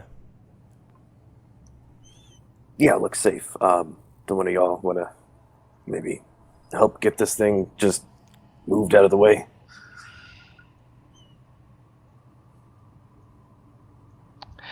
Yeah. Can I help move the door to the right? I can help. Just be very careful. One moment. If we do that, we're suddenly shining light on the entire room. This is not a stealthy operation. We may as well just barge in if we're doing that. That's why I said we should just blast it open, but No, fine. Shalak, and turn the thing off. Okay, well, we'll go with that being the word. Shalak. Is that an offensive word? I just made that up, and I'm not sure where that came from. I don't think that's offensive. If so, we can certainly change it. I don't think so. Well, I mean, like, Polak is offensive to Polish people, so and that's like a paper company. You gotta think Yeah, about but like Polish here. shalak is a verb. Like it's unrelated. Okay. And I would dim my hooded lantern so that it only casts dim light in a 5-foot radius. Okay, so I got to adjust that real quick. So I turn off that and that, and then adjust yours to 5. Okay, so it should just be Rolly seeing with dark vision, Jarek and Marcus. With Jarek seeing nothing except for Marcus's lantern, correct? Yes. Okay, cool. So are you all attempting... So who's moving the door? I can move it. Okay, I'm going to say reasonably only 2 people can move it at once. So not everybody's all ganged up. So it's going to be... I can help him move the door. Okay. So, Thor and Rolly, I'm going to... And... Okay. Close enough. I'm going to have a mage hand ready to soften the blow if it falls. Okay. So I'm assuming you guys can both reasonably move it with your strength, but I'm going to have you roll dexterity. Okay. I guess both of you roll it, just to see how gently you can move and handle it and place it down. Just a dexterity check. Yes. Okay. Perfect. Okay, close enough. Let me make sure... Here it is. 1 second. Okay. So as you two reach forward and kind of grabbing the edges of the wood, your height making it a little bit awkward to move it. Thor kind of taking the top half, Rolly kind of taking the bottom half. But you guys reasonably kind of pull it back and move it. Let me go ahead and get rid of that, and then move that there. But as you guys are going to move the door, a small leather pouch that hadn't been noticed above the door, that's kind of secured to the stonework above it. As you move the door out of the way, it almost acts like a flap, dusting a small bit of powder down on the two of you. And as you kind of look up, a little bit of shock, you guys go, like, not quite sure what this is before it hits you, and you take a small inhale of the powder. Both give me Constitution saving throws. Okay. Will do. Is it poison? Yes, you have advantage to that, actually, don't you? Yeah, I rolled a natural 20, so I guess. Okay. So, Rolly, you have no effect. But Thor, as you kind of tense up and take a quick intake of breath, you feel a kind of burning sensation run down your throat before it kind of fills your chest and gives you this kind of nauseating feeling. You are poisoned for an hour, which gives you, I wrote this down, disadvantage on ability checks and attack rolls. So keep that in mind, yes. But as you guys manage to hold the door in place, despite the sudden rush of poison and kind of jolt, you gently lower the door down to the ground and then reveal the room inside. Rolly, you're the only one who can see inside currently, right? Yeah. Oh. Oh, son of a bitch. Is that a fire alarm? Yeah, somebody pulled the fire alarm. Okay. Well, while you burn to death, let me describe the room. So, as you glance inside, the figure that Marcus had seen earlier, that he described briefly, you see what appears to be a middle-aged woman, your general kind of townsfolk aesthetic, hard work, kind of callous skin, kind of mundane features. But you see that she has stood completely straight, straight back, hands at her side, eyes forward. In the darkness, despite your dark vision, you can still tell that, the completely dark room, you see that her eyes are kind of glowing this very dull yellow, kind of overpowering the white in the pupil, just giving the sockets of her eyes this kind of very small glow that just illuminates her features ever so slightly. But she's staring kind of straight ahead, and as you move the door and get like a full view of the woman, you see that she's just staring forward constantly, her mouth kind of disjointedly opening and closing over and over again, just going, "Help! Help!" seemingly with no other reaction besides just shouting out help. But she has no reaction to you guys moving the door. As the poison powder kind of seeps to the floor, and you step inside fully, you glance around the room, and you see similar humans or townspeople to the one that you had initially seen. One off to your left and two off to your right. The other three individuals in the room being men, various age, stature, that kind of thing. But they are all standing perfectly upright, arms at their side, eyes forward, the yellow glow kind of covering their sockets, and all of them, not in unison, kind of shotgun blasting back and forth, passing it around between them, calling out for help, but having seemingly no reaction to you entering the room. I am going to have you do a stealth check real quick with disadvantage to see if you make any sort of louder noises.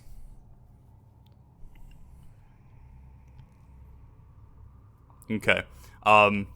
As you step forward, kind of moving through the doorway, trying to hold your equipment up and to be ready for anything, but also kind of getting a good idea what's around you. You just ever so lightly bump your shield against the door frame. It's not a very loud noise, just a small kind of knock, but just that noise, you see one of the men off to your right, his gaze just shift ever so slightly to the door instead of staring straight ahead, but seems to make no movement. I'm creeped out, and I go, shit, and back we go. Okay. What's up? Yeah, what did you see? There's a bunch of townsfolk in there that are saying help, but they look like they're not themselves. They're just standing still saying help. Feel free to go help them. I'll back you up. So, looking into the dark room, would the non-dark vision people be able to see the glow of the yellow eyes? Yeah, if you got the right angle, you would see off in the darkness, the yellow eyes kind of glowing in place.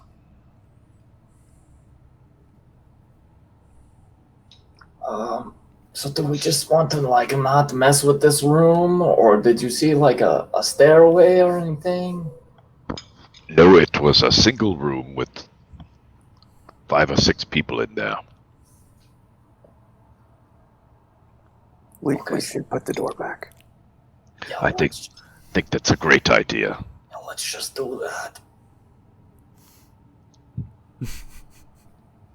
So you're going to replace the door? Yeah. Okay. Can go I ahead. cast mending on the hinges? It's not that it's off its hinges, it's the hinges are gone. Oh, So there's nothing to reattach it to. Mm. Can you say something, Valorant? Can we afford to leave them at our backs? Are you suggesting we kill a bunch of townspeople? Yeah, I don't think we want to kill the townspeople. Are they alive? I don't know. We should verify. You want to go ask them? By all means. Fine. No, don't. Hold the door. Yeah, what he said. Hold on. Hold on. Let me light this thing back up. You don't need to. Stop. No, okay, fine. Divine sense. If they're undead, I'll know. Is someone beeping? There's a beeping on someone's thing. It's divine sense. It might be Rob. Is something beep? I don't think so. It's Rob. What's beeping? Your microwave or something? Another alarm? It's the natural gas alarm now. It's quite literally the food that he forgot about sitting in the microwave. Turns out that my fridge has an alarm that lets me know when I left it open. Well, it functioned, I guess. So you guys are not replacing the door. Valorant, you are stepping close to the door using Divine Sense, correct? Just into the doorway and, yeah, Divine Sense. Okay. So I don't want to keep asking for the description again, but it is, what precisely does it identify or come back? It's like evil presence, fiends, If there are undead within 60 feet that aren't behind cover, I know where they are. I know their location. I can sense them. Also fiends and celestials, but I'm assuming that Yeah. is not They're literal gods.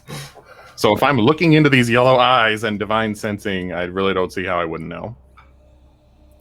Okay. At least I would know whether or not they were celestials, fiends, or undead. I got you. Okay. So as you again kind of bring your senses to a heightened state, staring into the yellow eyes that just float in the darkness in front of you, you feel the energy of, necromantic magic, but you don't feel the presence of undead, if that makes sense.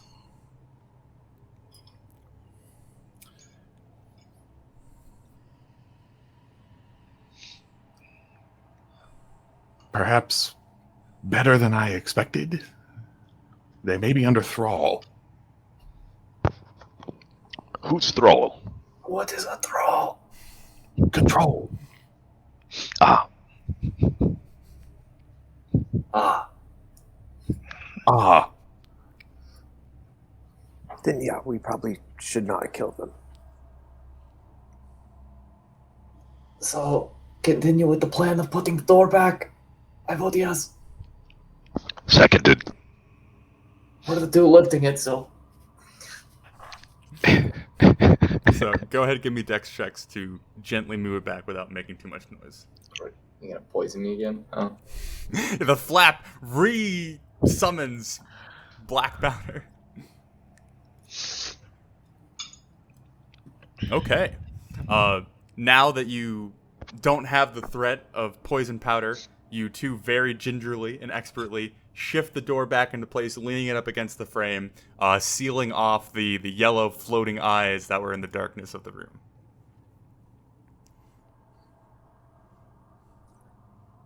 So now you guys are left in a dark hallway again. Yeah, I can't see anything. Lock. By the way. Yeah, I'm gonna undim my lantern. Okay, let me... I just drew on the thing. I'm an idiot. Okay, let me set that back up.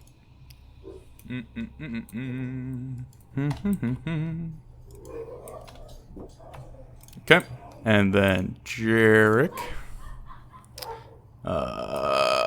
What's up with this weird line? Are there hellhounds that I hear? No, 60. There Where's you the go. ray gun? Okay, is that everyone can see again properly? I get it? Yeah. Okay. Okay. Kind of. I don't know. It's weird. There's like something here. The door. I drew a new door there. Oh. Has Thor said anything about his misfortune? Is there any outward sign? It's up to Thor, I guess. I would imagine that if I'm inhaling something, I would probably cough, and you would probably see me being poisoned. Thor, I'm so sorry. I totally missed that. Oh God. Here, I made this the other day. What? That might help you. Do I just drink it? Well, yeah, it's cough medicine. In the bottle will probably be like sludgy, not viscous means it's Thick, right? low. So, okay, Yeah. it's very viscous and kind of sludge-like, but High viscous means it's like... It means it's super thick. it pours slowly. And low Yeah. viscosity means that it runs like water, I believe. And high I'm going viscous to- is like a flower. Yeah, okay. We'll go with that. Oh, jeez. It's good for coughing, I'm sorry. Okay. Thank you. Okay, I'll pop the cork. I assume it has on it, Mm-hmm. and I will just sniff it. Has a pretty foul but kind of natural smell, like a very strong herbal smell. GD, it smells like the color green.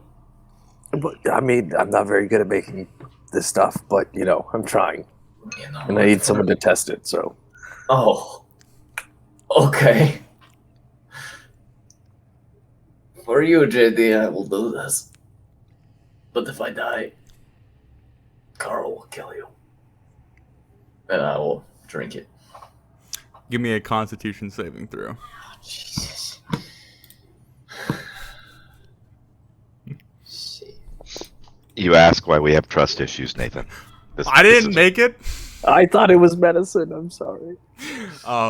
So as you go to down it, so after the poison kind of set in, you can feel the kind of burning sensation of your throat and kind of the muscles in your chest kind of feeling kind of sluggish to respond. But as you drink this potion given to you by Jarek, it's very slow going as it kind of like crawls down your throat like molasses, kind of falling over itself, slowly making its way down.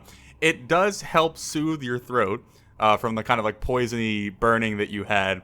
But once it settles into your stomach, it feels like there is like a small rock like resting in the pit of your stomach. It doesn't seem to really do anything besides provide a little bit of discomfort. But it does help your throat, but you're still poisoned. Your muscles still are pretty fatigued. So it kind of has a null effect except for the small pressure.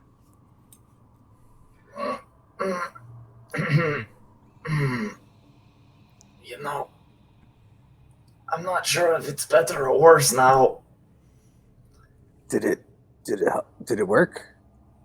Well, my throat feels a little better, but now my stomach hurts. Good to know. Valor's gonna step up, and as he walks toward Thor, he shifts his shield over into where, like, under his arm, so he can free up his hand. And he holds his hand up and he says to Thor, "Bow your head." Like kneel or just bow your head. I think he's about to make you a knight, Thor. Oh. And he'll raise his hand up, and you can actually see very clearly he has like a little charm bracelet on his left wrist, and he touches two fingers to Thor's forehead and says, "In my service, draw the breath of life and shout down the unclean thing." And attempts to neutralize the poison from his lay on hands pool. I just see Thor cross his eyes, looking at. So as you all watch, it's a very small glimmer of energy that kind of moves through Valoran and through the pendant and towards Thor. But as you feel the energy crossing over to you, you do feel the kind of retreat of the fatigue across your chest as the healing energy kind of flows through you, and you feel very much yourself, except for the rock in your stomach. But the poison is taken away. Oh. Lord Valorant, I feel much better now. I mean, besides what JD did to me, but I feel much better now. Of course. Let's move on. Indeed. So, Marcus, Valorant, and I guess the party you see that dotted line, correct? Is that they're on the right layer? Yeah. Mm-hmm. So what that is I know there's a word for it, but I can't remember. The kind of like iron bar gates that open and close. Portcullis. Yes. Porticus, yeah. Yes. That's what it is. It retreats up into the ceiling. You can see the metal bars of it kind of poking through, and then the holes that the bars would rest in on the floor. It's left open, but that is what that line is an open portcullis. Can I take my staff, my extendable staff, and extend it and wedge it to the bottom of the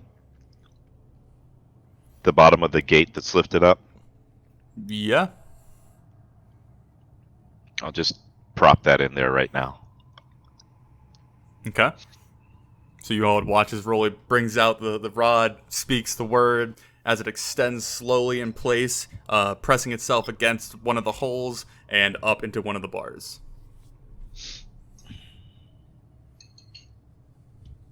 Did we not explore the other way at all? Well, no, but there's a door right there, Thor. Yeah. But what if that leads to the creepy-eyed people? Well, go up there and see if you can look in there. Oh, great, you want to kill me? Okay. Well, just don't open the door, Thor. What? So you want me to just look at the door? Let's see if it's cracked open like the other one was. Okay. I'm checking for poison now. Okay. This door is still on its hinges and is actually latched in place with the handle that's attached to it. So that's information. Give me an investigation check to see if you spot anything out of the ordinary. Okay. Oh, very big rolls here. It appears to be a very normal door. Wow, this one isn't trapped. I must have just had the bad luck at the door. Do I hear anything on the inside? Perception? Sure. Nice. No, you do not hear anything. You know, there is literally nothing wrong with this door. At all. No. Oh, okay. I have never seen a more normal door in my life. Do we believe him? You would. Thor is always a thorough investigator. And he's always very sincere, so... Can I try to crack the door? Yeah. Let me go ahead and... Wait, Thor. Wait. What? Wait. What? Get back. There's literally nothing wrong with this droid. I know, but just I can use my mage hand and just open the thing up. Okay. Okay, Is that what you're going to do? Yeah, I'm gonna use my mage hand to try and open the door and crack it, maybe an inch. Just an inch. Okay. So you all see... is Mage Hand visible to everyone else, or is it invisible and just visible to you? I believe it's for everyone. Spectral floating hand. Gotcha. Yeah. Okay. Yes, you all see a spectral floating hand appear in the air and then reach out for the old latch. It takes a little bit of effort to actually lift the latch up and then pull ever so gently on the door. You hear the slightest creaking of hinges as the door very gently rotates. That should allow you guys to see it in a little bit. And as the door opens, those of you who are in the right space to see through the door see 3 sets of glowing yellow eyes kind of all slowly turning in the darkness to stare at where the door was creaking. Those of you that can see with dark vision or light on the inside see again the familiar sight of townspeople stood straight at attention, yellow glowing eyes, except instead of staring straight ahead, their faces have kind of shifted to stare at the door as it makes a small amount of sound. Jarek, are you casting your light into this room? Based on where I am, I'm not specifically intending to, but just depending on how the door opens, I assume the light may or may not cast a little bit in there.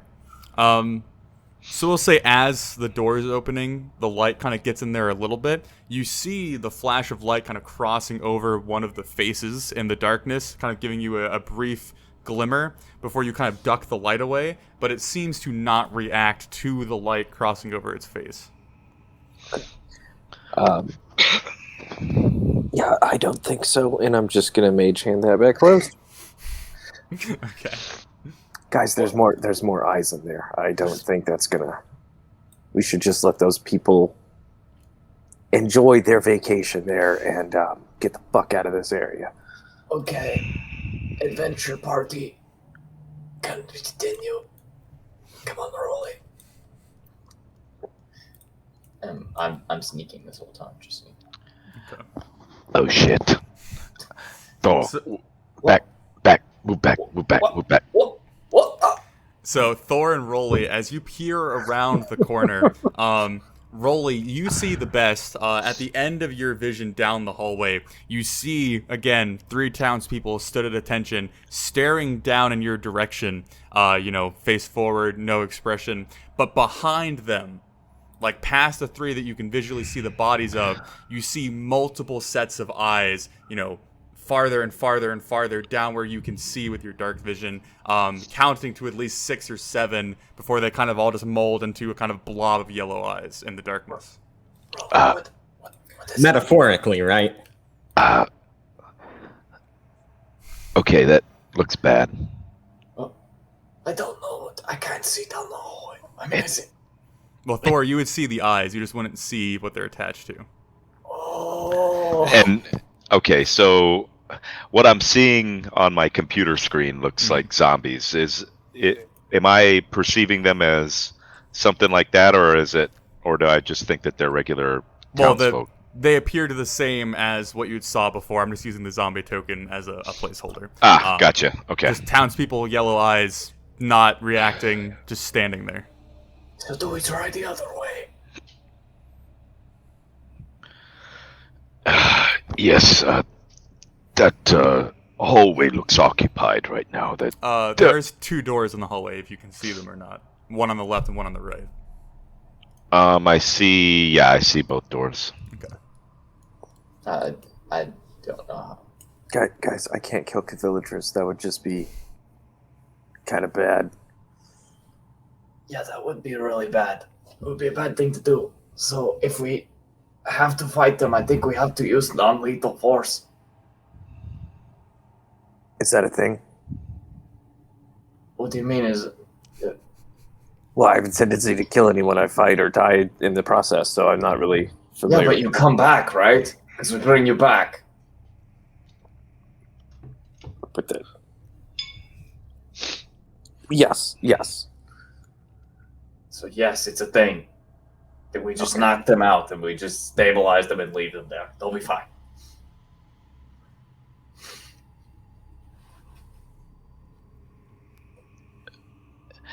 I'm gonna go back over here.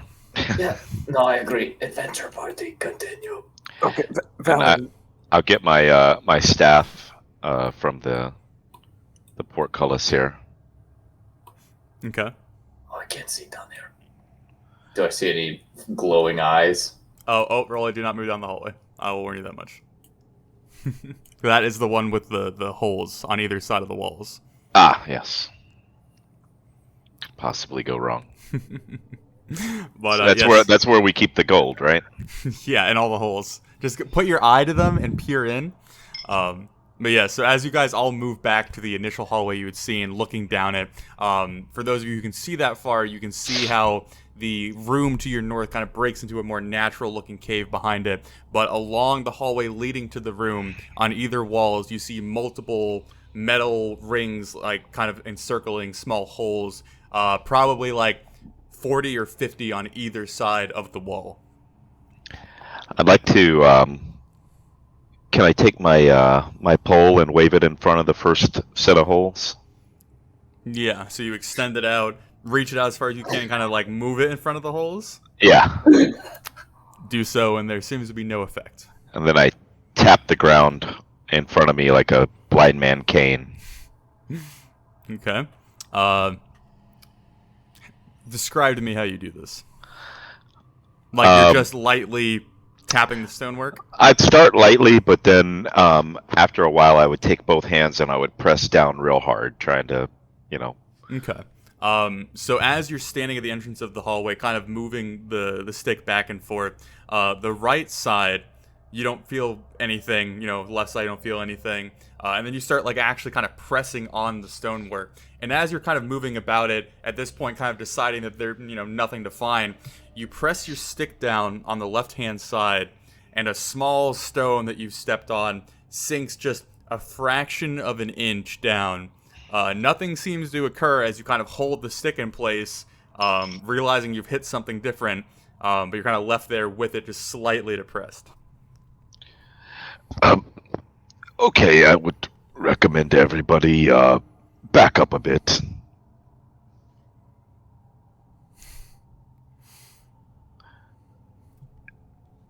and then I would try to let go of it and dodge back at the same time, like back to here.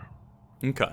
As you release the pressure, the stone shifts back up. You really only pressed it a small amount, seemingly not having pushed it further enough to cause anything that you can see as you hop backwards and pull the staff back with you.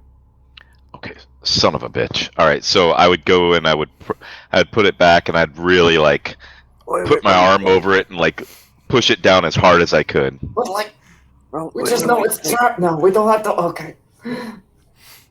Can I do something before you throw your full force on there? No. I already did. Okay. So you watch as Rolly steps forth as Jarek and Thor begin to whisper hurriedly to try and stop him as he presses the staff down. As you guys see the hallway in front of you fill with sharp metal rods shooting from the right side to the left, kind of finding their way into the hole on the other side, completely kind of encasing the hallway with a quick metal and then as he pulls the stick back, avoiding it being hit by the actual spears coming out of the right side, you see him sink into the hole on the other side and then shoot back as the stone is let back up.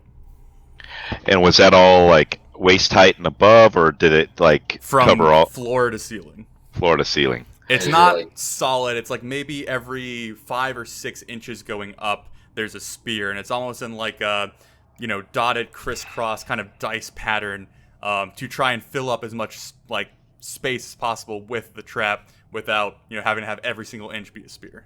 And is it like all the way down the hallway? Yes, from where you guys are starting at the hallway to the end where you see it open up into a room. As you depress the stone, the whole hallway fills and then releases.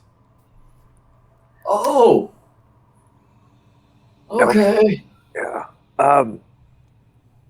Can I try and use my mage hand to pull the stone up?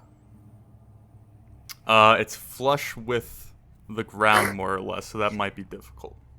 In that case, perhaps with my dagger driven into the seam of the stone to see Marcus, what are you gonna say? I can tell that So,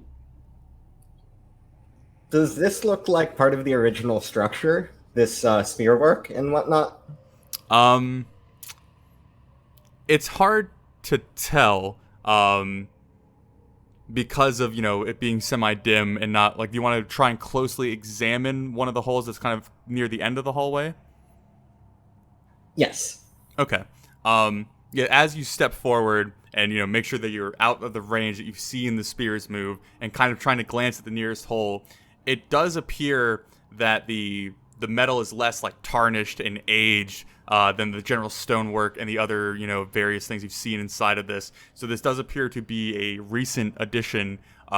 There's no indication that any sort of like stone work has been done. There's no like dust or debris or tools laying around, so how it got there is unknown, but it does seem to be not part of the original hospital. Okay. Go ahead, Jarek. Sorry. So yeah, I'd like to maybe use my my secondary dagger? spare dagger to try and pull the slab up. I'm trying to see if it's like thin enough that I can do that, or if it's like a big old thick slab of stone. But you'll be like putting your head and body in the pathway of the spears to do that, Well, right? because this was the square that he pushed, right? Or was it this one? The left side. But was it the? Well, both of those were left. Yeah. Just- Was it like this Oh, one or yeah. this one? Yeah, the initial 5 feet that he was in. Okay. Here, Yeah, so- this is just for illustration purposes. Yeah, I'm not you guys actually can- moving. So is it here? You could put dots on the map to Yeah. gesture what you've So checked. if I put my dagger in that seam to try and lift it up, Well, the stone is I- within the 5 feet. It's not at the line of the 5 feet. So you'd be reaching into the 5 feet to get to the stone, because the stone's not 5 feet wide. It's smaller stonework that's like, the stones themselves are like a couple inches. They're not 5 Oh. foot tiles. Okay, because that's been my confusion, because I thought these were all square tiles, No, but now he I didn't see depress the whole actual... 5 feet. He just depressed like a stone. Okay, I see now. That's actually a bunch of circles. Okay. Let me Okay, zoom in. wait. So can we just have Rolly press on the stones, not the whole way, but just as we go through.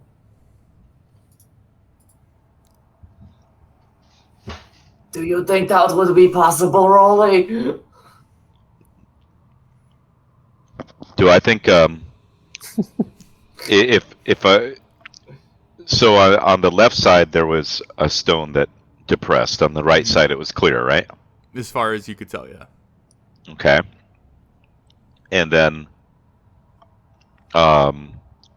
so I'm going to step here, Mm-hmm.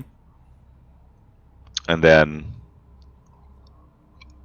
I'm going to do the same thing where I just lightly press down to see if a stone in front of me moves. Okay. It's gonna take quite some time if this is the route you want to take, which isn't the end of the world. I'm not saying not do this, but I'm just making it clear that if you're going to sit there and check every stone very carefully, slightly depressing it, it's gonna be a time consumption. So you're still planning on doing that? The alternative is to get skewered by 100 pieces of metal, right? I mean, Alternative is to go down the hallway with the creepy guys. I did actually forget to mention something. In the second room that you guys looked into, probably, I guess Rolly would be the only one who actually noticed this.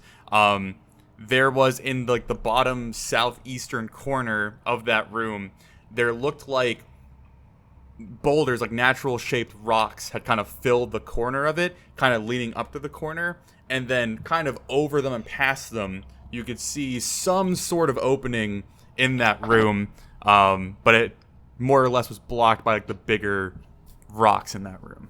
I was wondering what those shapes were. Okay. Yeah, I forgot to mention that. I apologize. But that is something you guys also have in the back of your head. So which route would you like to take? Oh God. I don't know. Either we kill villages or get stabbed to death. There's really no good option here. What is your obsession with killing villagers? My obsession is with not killing the villagers. Do you not? I don't trust us going around with yellow-eyed people. Hey, Jarek, I think they're coming for you, bud. It wasn't me, guardsman. It was my twin.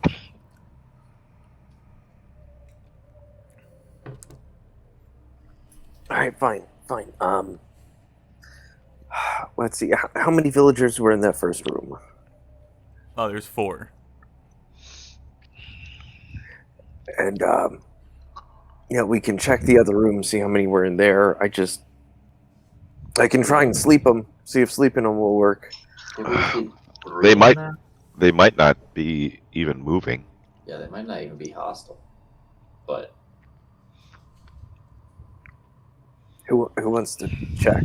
I can do it. Yeah, I'm just gonna walk for it at this point. Are we checking? Where? Walk forward into the hallway or towards the second door or the first door? Which door are we doing?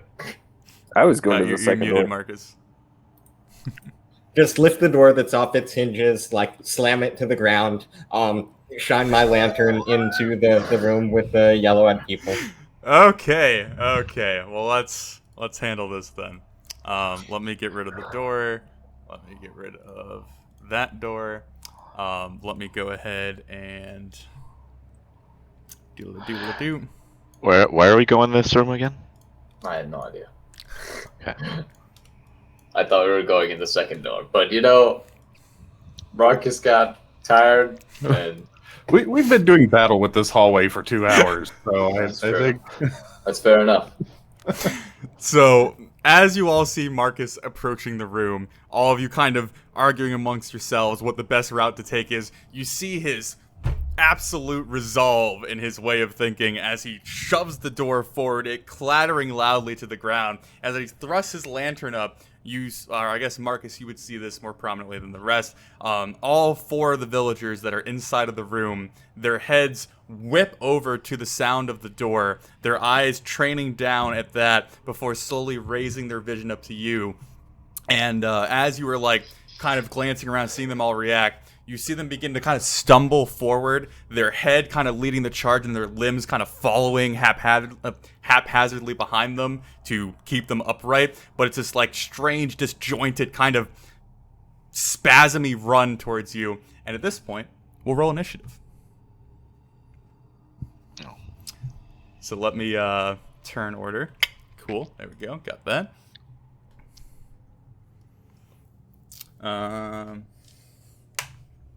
Okay. Did I get it? Why is it not? Oh, because I didn't. I'm smart. How do I add you? Who do we not have? Jarek, add you. Who am I missing? Rolly? No, I got Rolly. Thor. Oh, I'm missing Marcus. Add you. There we go. Sorry. Go ahead and add your thing in. That's the wrong way. Okay. Marcus, what was... Oh. All right, Marcus, you're going to be the plug here. Okay. So as the door is thrust down, and Marcus, you look around, not quite ready for all 4 of the eyes to set upon you, almost giving you a quick moment of panic where your muscles refuse to react for a second. You see them stumbling towards you. Thor, out of everybody, you are the one who is quick enough to realize the commotion, hearing the banging, kind of getting what like vision you can into the room as you see them all 4 turn and start heading towards Marcus.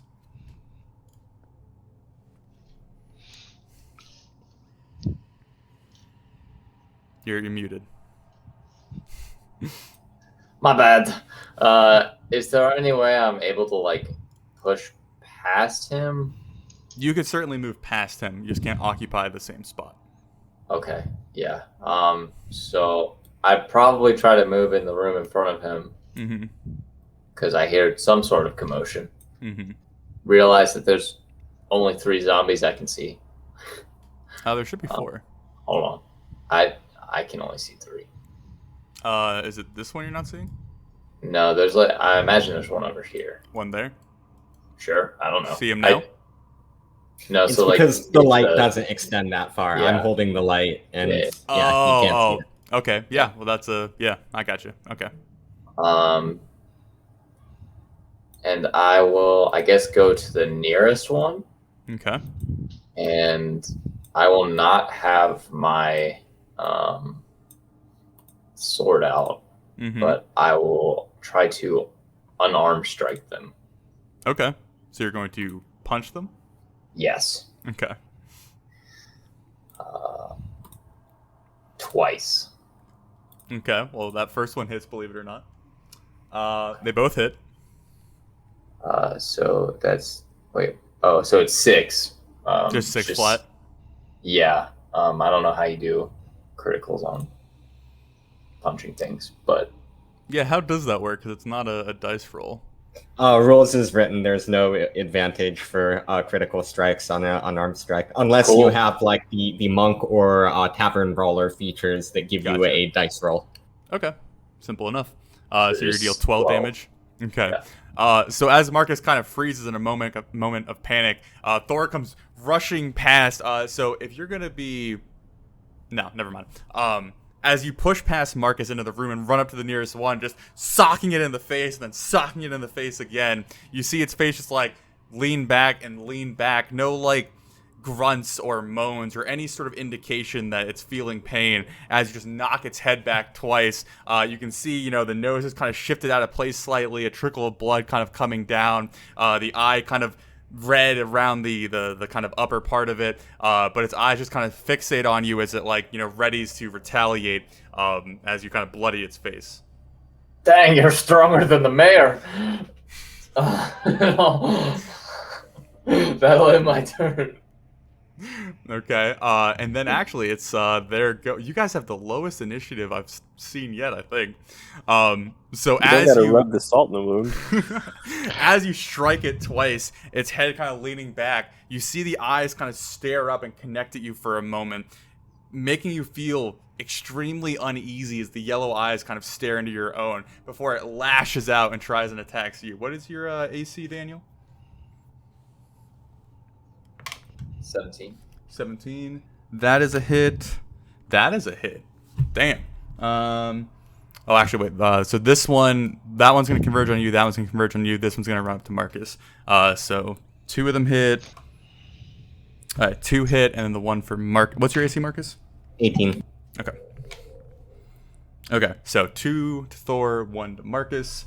Thor, you're not raging, right? I was just gonna say I meant to. I don't know Well, why I didn't. I but- don't remember hearing it, so I get to hurt you more. Okay, so that's 5, and that's 4 and 5. So you take 9 damage, and then Marcus, you take 5. So as you bring your fist back from delivering the blow, all of a sudden you feel multiple hands kind of slashing themselves at your back. More of them are just fists and body weight kind of hitting themselves against you as you feel yourself kind of getting jostled around. The lack of your rage distinctly kind of making you more vulnerable to their blows. And then Marcus, as you're kind of filling the doorway, prepped for the oncoming zombie or possessed villager, you see it rush forward, kind of slamming against your shield, kind of causing the shield to hit you a little bit, causing a little bit of damage, but nothing, mortal, as you kind of resettle yourself. And then we're to Rolly. Okay, I'm gonna move there, Mm-hmm. and I'm gonna Sacred Flame this guy. Okay. That's a dex saving throw on his part, right? 16. Okay. Yeah. He fails. So 12 of radiant damage. Okay.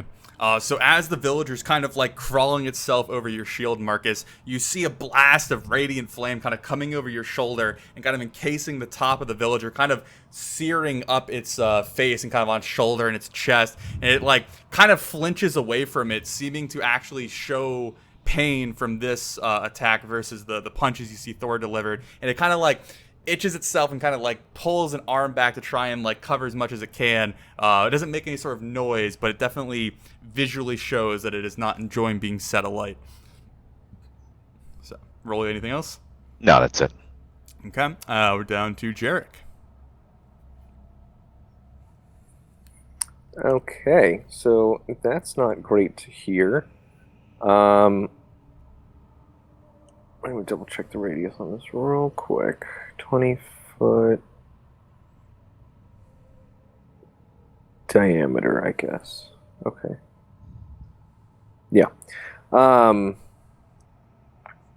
So that I believe puts. You gonna try and sleep them all?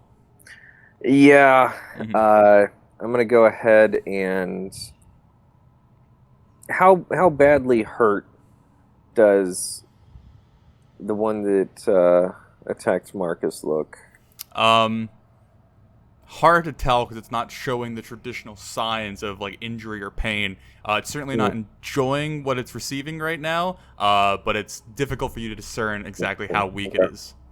All right, then we're just gonna go ahead and test the waters here with the 2nd level sleep spell. Okay. Double check. What is that? Hit me at 78. Yeah, 78. So you're dropping the pocket sun to do that, right?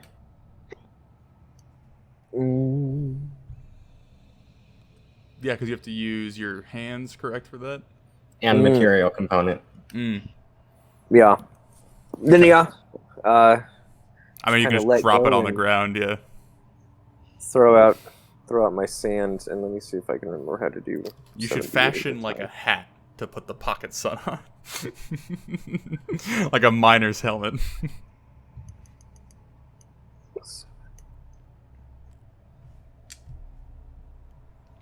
Okay. And I would center it about here Yeah, to so get that them I all. can get... Avoiding Marcus in the mix, of course. Mhm. Fall asleep. I'm just kidding. So as you cast it, the dim light of the room allowing the kind of glimmering effect that the spell has to kind of, slowly fall through the air, landing on the various figures in the room. You see the one that had just received multiple blows from Thor, kind of like waver a little bit before the eyes kind of fade out, like the yellow glow, and it kind of slumps down. So I'm gonna put, what was the sleep? That was sleep. That one's gonna fall asleep. That one's gonna fall asleep, and then the other two are unaffected. Just try not to kill them. They're probably innocent people. And This turn lasts like a around minute. Yeah. 1 minute and look at Marcus, just kind of give him a wink and throw some bardic inspiration his way. Okay. Marcus briefly gives you a repulsed look. You see Jared cast a spell and be like, "Hey, Mr. Marcus, I can see just what you're doing." But so then we are down to Valoran. So, remind me the state of the portcullis. It was pried up and then and Rolly it stayed up? took the staff that he put in there initially. It's just open at this point, up in the ceiling. Because the staff is holding it up. No, it was open anyway. I just took the staff back. He put it there in case it went to close. And Oh, they it took wasn't out. closed. I understand. Now. Okay, sorry. You guys just like Terminator phased through it and then phased back through.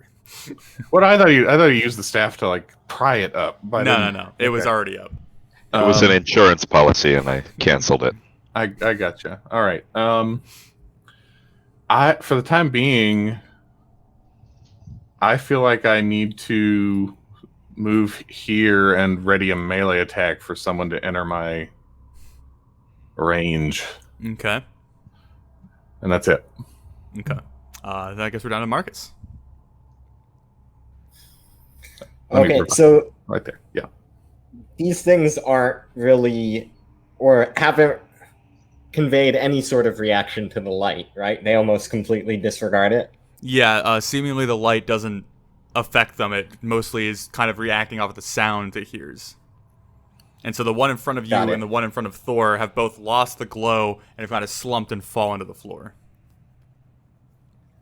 I'm gonna tiptoe over the sleeping one and stand in the center of the room. Okay. Here I'm going to drop my lantern, still lit, hopefully, Yep.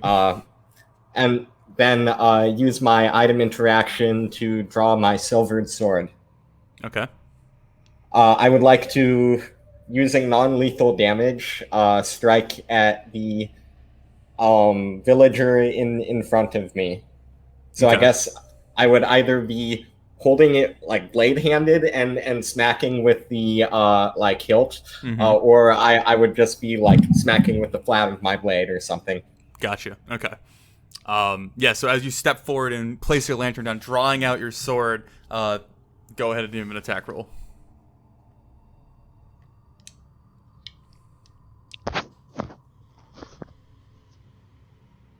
Okay, that's a hit.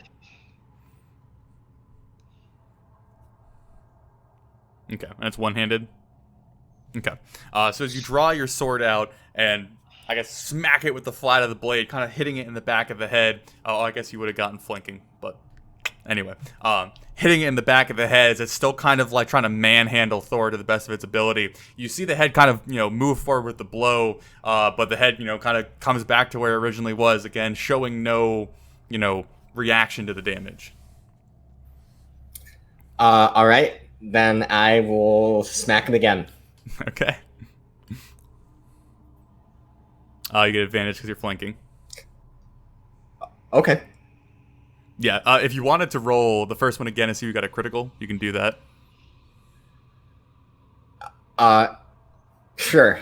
I guess that will be this last one. Okay. Yeah, so your Yeah. second one misses. You hit it in the back of the head, and as it begins to keep like throwing itself on Thor, you just can't quite land the second strike. Anything else? Nope. Okay. So before we get back to Thor's turn, Valorant, as you ready yourself in the hallway, you see that last door that Jarek had put closed, the one that's actually latched and on the hinges, kind of buff out a little bit. You hear a thump, thump, and you see the wood kind of shaking a little bit. So, but then we are to Thor. Hello. So realizing that I don't just have to punch them, I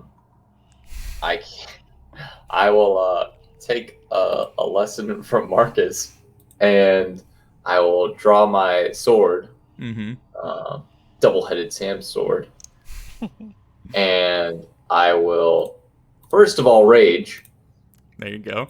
Yeah. And then second of all, seeing as this one just fell asleep on me, I will turn to these and I will hit this one.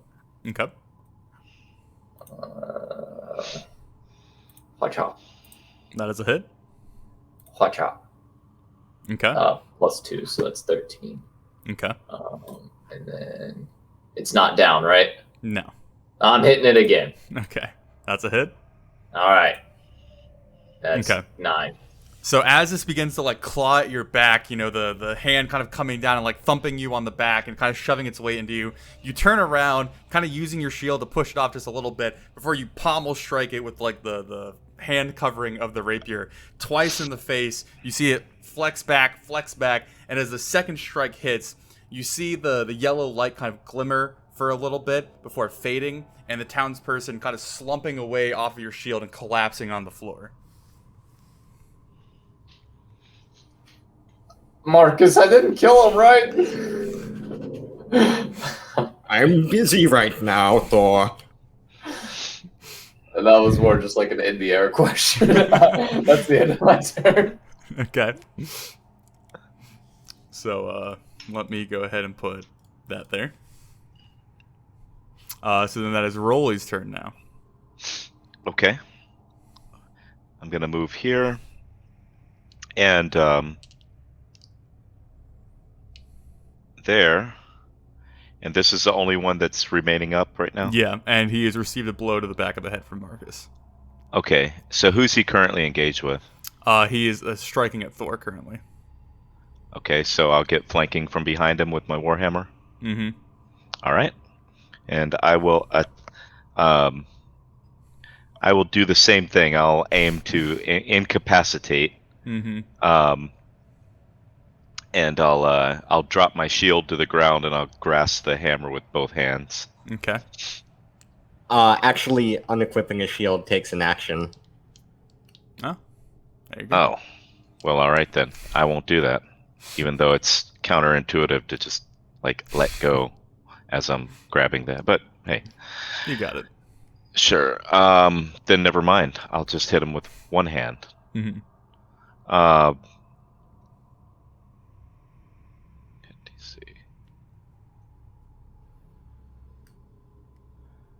All right. I suppose that hits. Yep. And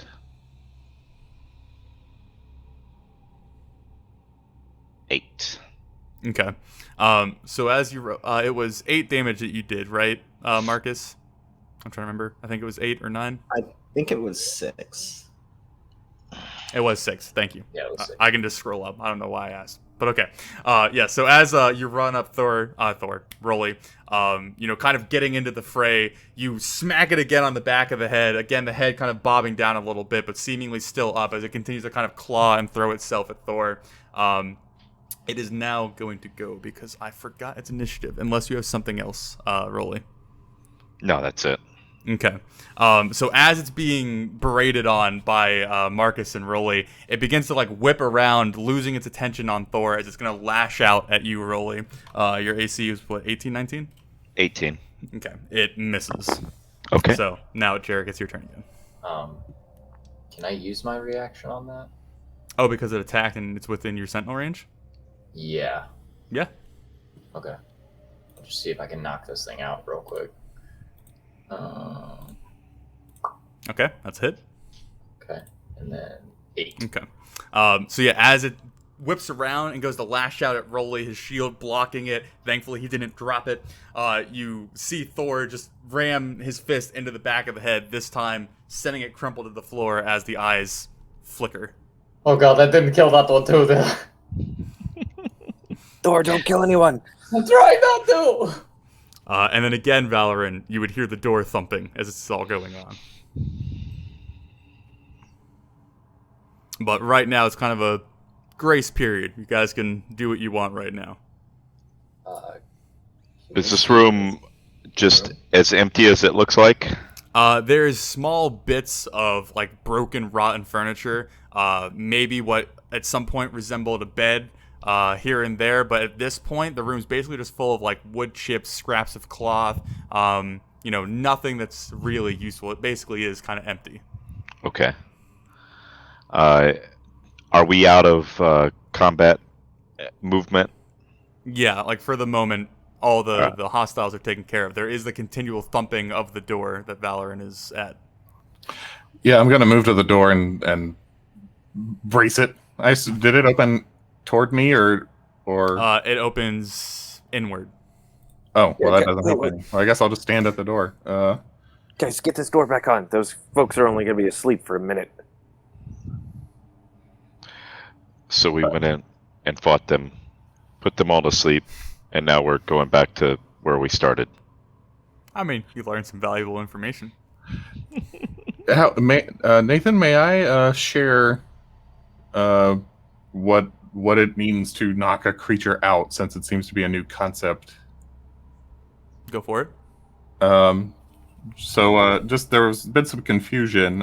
When you are using a melee attack, not ranged or spell, melee, you can knock a creature out when you reduce it to 0 instead of killing it. You can make that decision at that instant, and it falls unconscious and stable. Okay. Nice. And how long do they stay unconscious for? DM's discretion, as far as I know. No, those are not dead. If you're concerned that they are dead, they are not dead. I'm just using that symbol. All right. But they are at 0, so presumably until they get 1 hit point and stand back up. Yeah.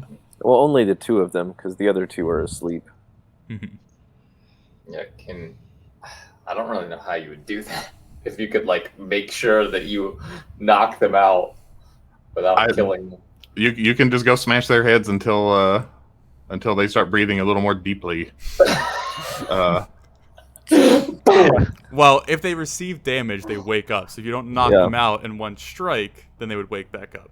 But it's an auto crit while they're unconscious. That is true. Okay, I'm gonna attempt to knock out the 2 that are, or at least the one that's right beside me. Okay. Wait, are we still in combat or? You're kind of in a middle stage. The combat is, you don't have to follow initiative right now. Oh, okay. Then I would hurriedly tell everyone, I don't think they can see. I think they can only hear. So we have to be very sneaky.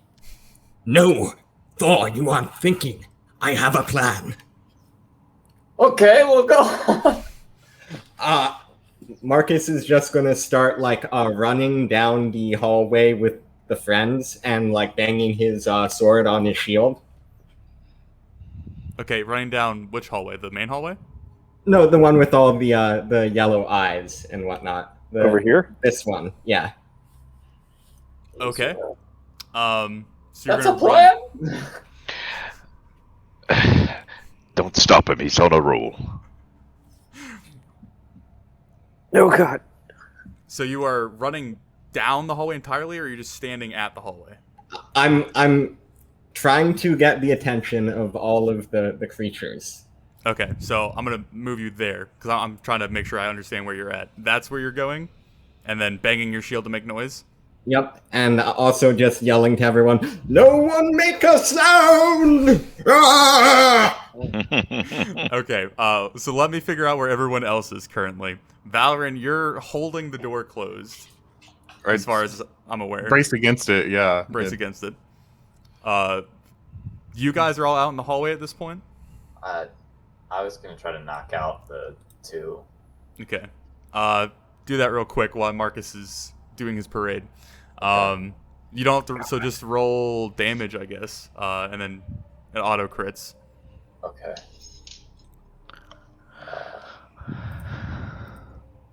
Okay, yeah, you do knock them both out. Okay. So, they're all knocked out. Okay, I'm not going to mess with the symbols. Okay, so Marcus, as you run to the hallway, you begin to make your racket, staring down the hallway where you can see, a various amount of townspeople all kind of stood there again, upright, face forward, how you'd found the other ones. As you begin to make noise and bang, you see all of their eyes turn towards the source, which is you, and then all of them begin to kind of stumbling forward. And as you see the first couple begin, and then the kind of ones in the farther back begin, you hear this tremendous, loud, almost bestial roar. You hear this that like echoes through the hallway towards you, as the sound of like multiple pairs of stumbling feet begin to fill the hallway in front of you.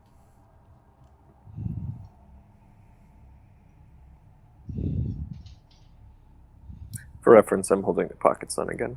Okay. Okay, so what I would like to do is try and like run back to the west, I guess. Stowing my sword all the while, but like still yelling and like banging my shield against the wall and whatnot. Okay. And I want to try and like end right next to the trapped hallway and just like continue screaming right next to that hall. Okay. I see what your plan is now. So So much for not killing them. Oh my god, yeah. We're just gonna leave them in the okay, so you guys are all out in the hallway. Unless you move, you guys are gonna have to stealth check to not make noise as they run by. Do you want to go back in here? Yeah, well, Thor, you're already in there because you were knocking them out. I'll allow you guys to move at this point if you want, while Marcus is drawing their attention. Yeah, I think I'm gonna hightail it back to Thor. Okay. I reckon. Okay. So yes, Marcus, as you make your noise and begin to run, you hear the. Are you? Is the party peeking out of the room that they're in? Yes. Okay. Yeah. So can I just assume? Yes. Actually, yeah, I'd like to have line of sight into that hallway, so I can do some prestidigitation, if possible. Okay. So Marcus, are you gonna run to here? Is my assumption? Yes. Okay. Sounds good. So, how can I just... That? And that? And that? Nope. That. One sec. This might take me just a moment. Just a moment. What in God's name? I was not quite prepared for this maneuver. Marcus was apparently. We're gonna call this the Marcus from now on. We call this the slingshot. Oh no. Ooh, Okay. and there's a big papa back there. Okay. So as the party duck into the room where you had all fought the initial few villagers, you hear Marcus making this horrible racket before it's followed by the tremendous sound of almost like a stampede. And as you guys are kind of peering down the hallway, as Marcus goes tearing by over to the west, you see a multitude of townspeople, hard to count, as they just continue to pour around the corner.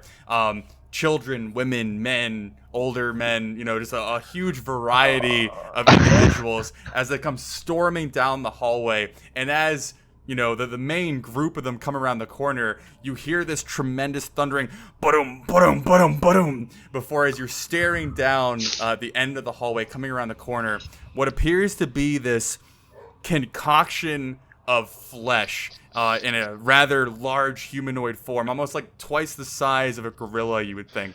The muscles just tear to shreds in a good way. As it comes like bundling around the corner, running on its its legs and its front knuckles, like as a gorilla would kind of run forward. It does not have the glowing yellow eyes like the others as it comes stomping around, and as it turns the corner, you see its eyes look past all of the townspeople running towards the sound and connect with Marcus at the end of the hallway. Can I, as stealthily as possible, seeing what Marcus is doing here and leading them down that direction, fearing for his life, try to stealthily prestidigitate some noise into that other hallway, sending them to their fucking deaths. That does have a verbal component. So yes, you would which have is why I be- want to do it as whispery as I can. I don't know what role that would be to make it.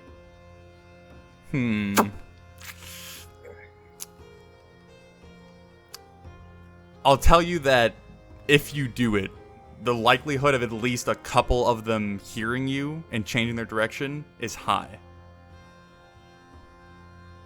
So you can do it, but with the knowledge that it's going to be difficult.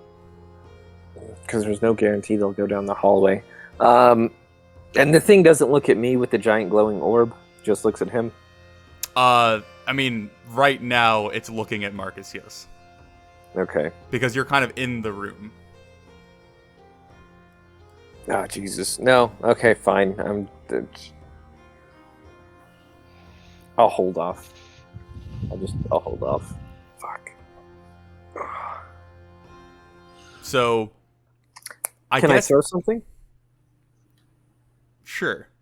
Okay, yeah. I've got a dagger I can throw down the hallway. So you're going to try and throw it from the doorway to the hallway. Into the hallway, yeah. I figure that's like 5, 10, 15, like 20, 25 feet I could probably make it. Okay, Marcus is still making noise as far as I'm aware, correct? That would be much louder than the dagger landing, so that might...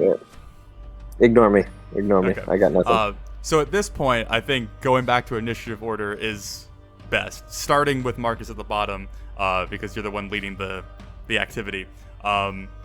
So, yes, I guess we're now re-engaging into combat. However you want to do this, Marcus. Okay. I would stop making noise, produce one of my 10 iron spikes, and just chuck it down the trapped hallway. Okay. So, okay. Yeah, I don't think there's any roll associated with that. So, yeah, you cease your luring, throwing the spike, hearing the tink of it, like, going down the trapped hallway, which seems, as far as you can tell, to get the attention of the townspeople in front of you. But it's very clear that the hulking mass at the end of the hallway, his attention is still thoroughly on you. Yeah, then I guess I would use my action to dodge, sort of like bracing for action, and otherwise just try to be as quiet and still as possible. Okay. Yeah, then I guess we'll go to their turn. It is going to be a mess trying to move all of these. Okay, I'm going to first describe it, and then I'll move it. So Marcus, as you throw the trap, and you kind of prepare yourself with this hallway just completely full of charging, haphazard, running individuals. They're kind of all stumbling over each other, some tripping and getting back up. They get to the corner, again, seemingly kind of not paying attention to you, as a couple of them turn to run down the hallway. One gets kind of 5 or 10 feet into the hallway without seemingly triggering anything before the second one steps on the stone that Rolly had found earlier. And as he does, you see the spike shoot out, and the woman that was like halfway down the hallway gets just instantly impaled by multiple spears, as the one who had actually triggered it, the man, also gets impaled. His foot still pushed on the stone, holding the spears in place as all of the other townspeople begin to kind of run into the wall of spears, kind of almost crawling through the kind of like, in like a spy movie where there's all the lasers and they're kind of crawling through them. Kind of to that effect. They're kind of throwing themselves through this kind of weird obstacle, kind of crawling in, trying to get to the noise that they had heard last, which was the spear wall closing. As that closes and the villagers begin to pile up at the hallway, the hulking mass at the end begins to just trumble through the hallway, almost like pushing a few of the villagers out of the way to continue. He's going to get to right here. All these zombie villagers, people, I don't quite know how to... I'm going to do this, and then just kind of line them all up kind of here, more or less. So they're all still kind of trying to crawl through that area as you're sat there. The hulking mass, at this point, trumbles past the door that you guys are all in the room of. You see this beast of a thing trumble by, making these harsh breathing noises, clearly charging towards Marcus at the end of the hallway. So now it's Thor's turn.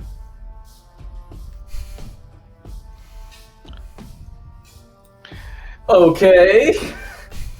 It was nice knowing Marcus. He seemed like a good guy. I have a plan. Famous last words. So, I imagine that taking an attack would divert them off of trundling through the trap. What do you mean? Like if you attack one as it runs by, it's not going to keep running? Well, not a zombie or whatever. A villager. But the actual guy that's in front of the door. Yeah, the hulking mass. We'll call him Hulk. Yeah. So the Hulk. Yeah. But like that there's like, obviously some sort of sound that goes with hitting something. Yeah, I mean, so at this point, making an attack, you're kind of always potentially making enough noise to draw attention of nearby villagers.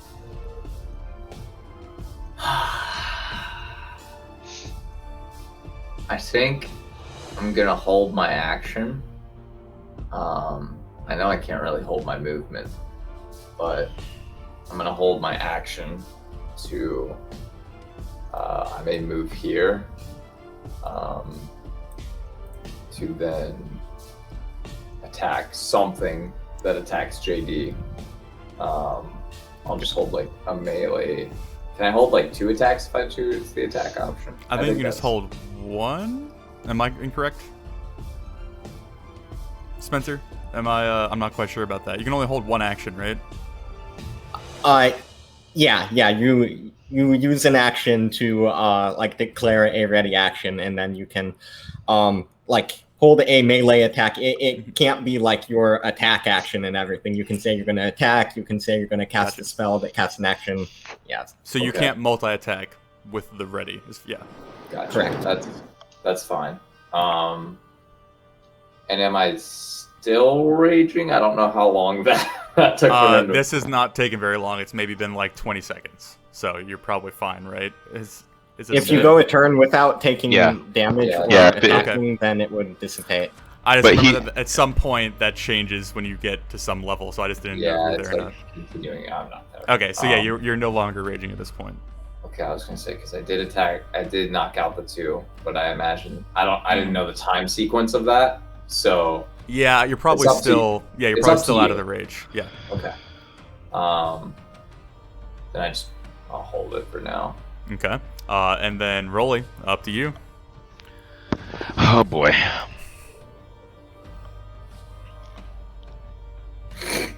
Same dilemma, bro. This was certainly not how I first saw this happening, but we'll see how it goes.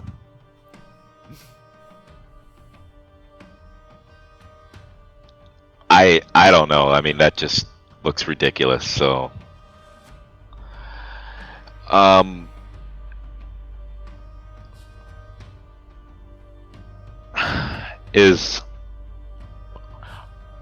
Are they? Do they look? From my point of view, does it look like they're keying on Marcus or just the big thing? As far as you can tell, they are rushing towards the hallway at this moment. The last big sound that they're drawn to was the sound of the spears shooting through the hallway. You don't quite know yet if they'll respond to the sound of the Hulk, but they are currently heading towards the hallway as far as you're aware.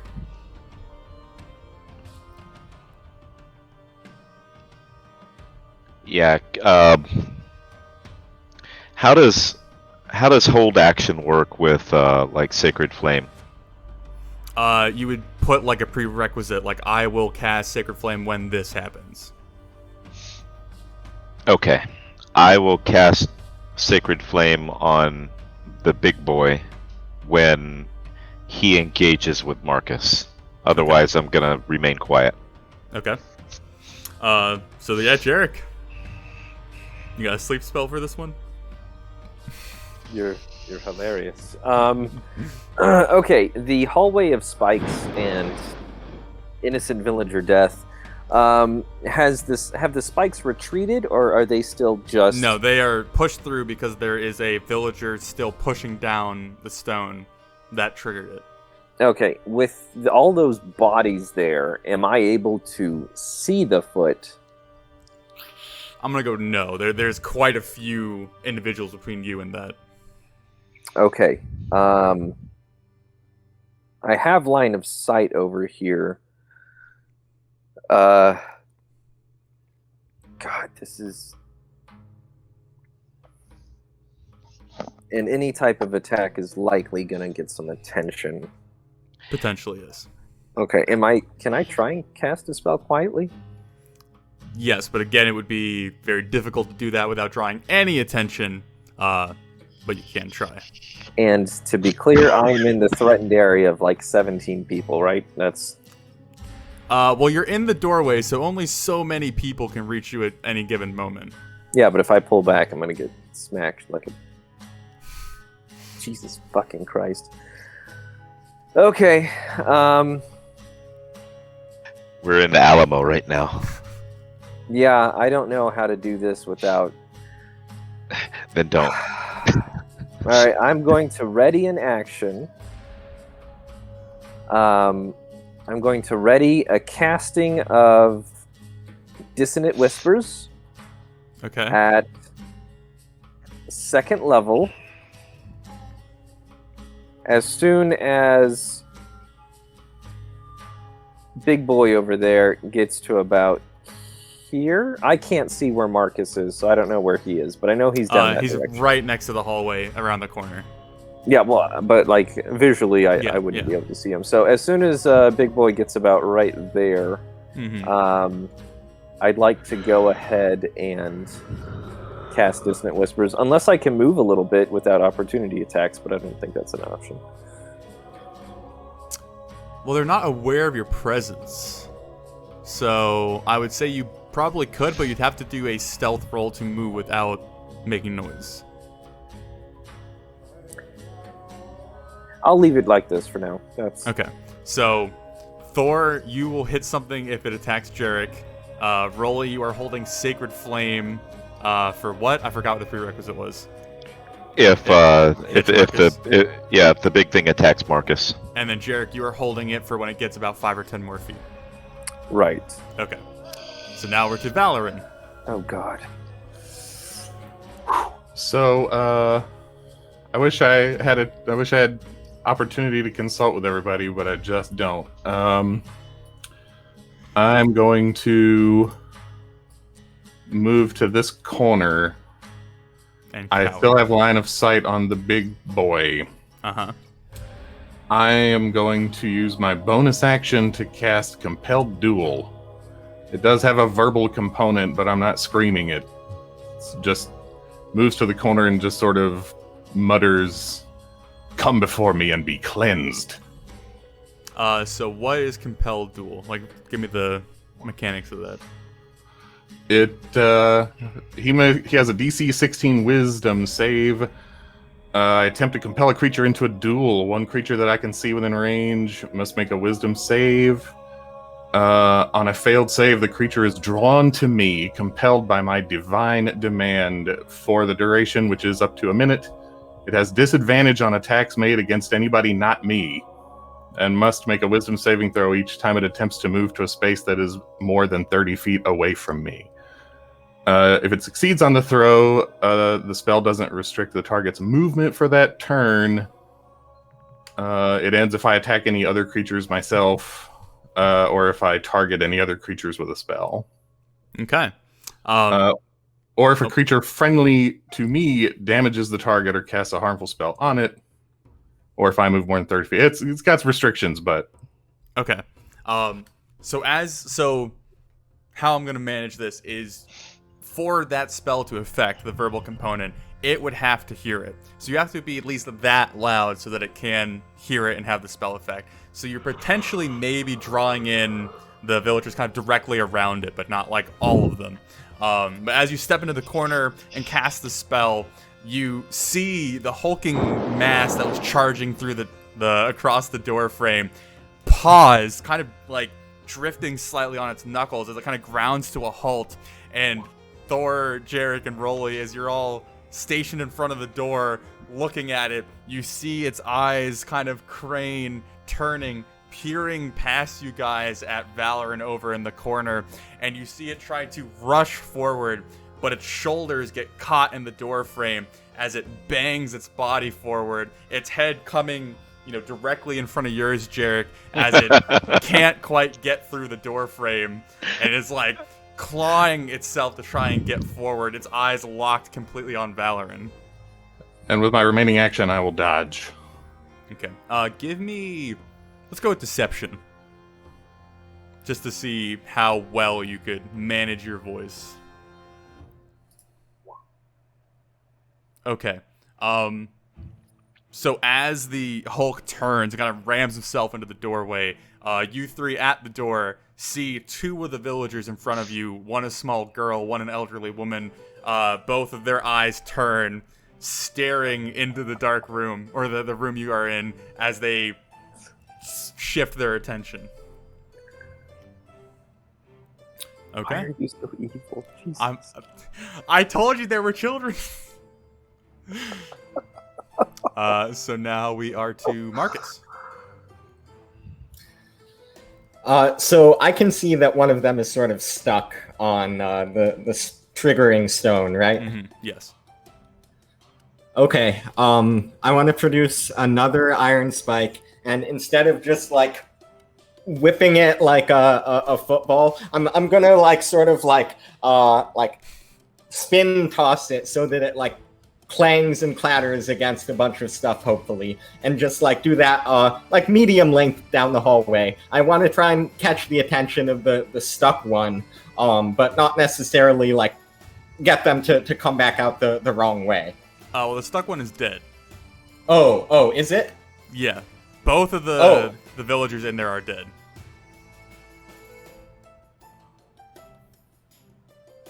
Okay. I guess I'm gonna drag out the stuck one before I do that. So you're gonna try and reach forward and kind of dislodge the foot? Yeah. Okay.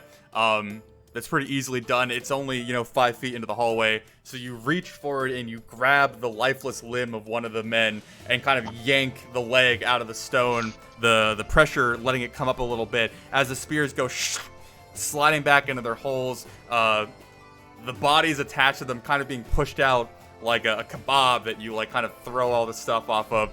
Both of their bodies collapsing down to the ground as the spears are sucked back into the wall.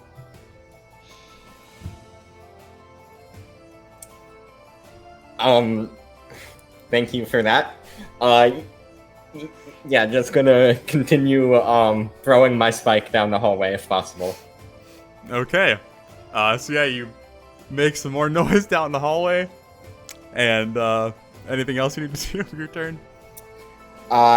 Nope. Okay. Let's see here. Just coincidentally, Marcus was voted least likely to kill a whole town of villagers in his yearbook, but So let me go ahead and It's ironic is all. as you throw the spike and kind of lean back, more townspeople go rushing in. A variety, young, old, women, men. 4 of them rush in before one of them steps on a stone and triggers it. The spear shooting out again, impaling them all, instantly ending their lives as it comes out. And it's lucky enough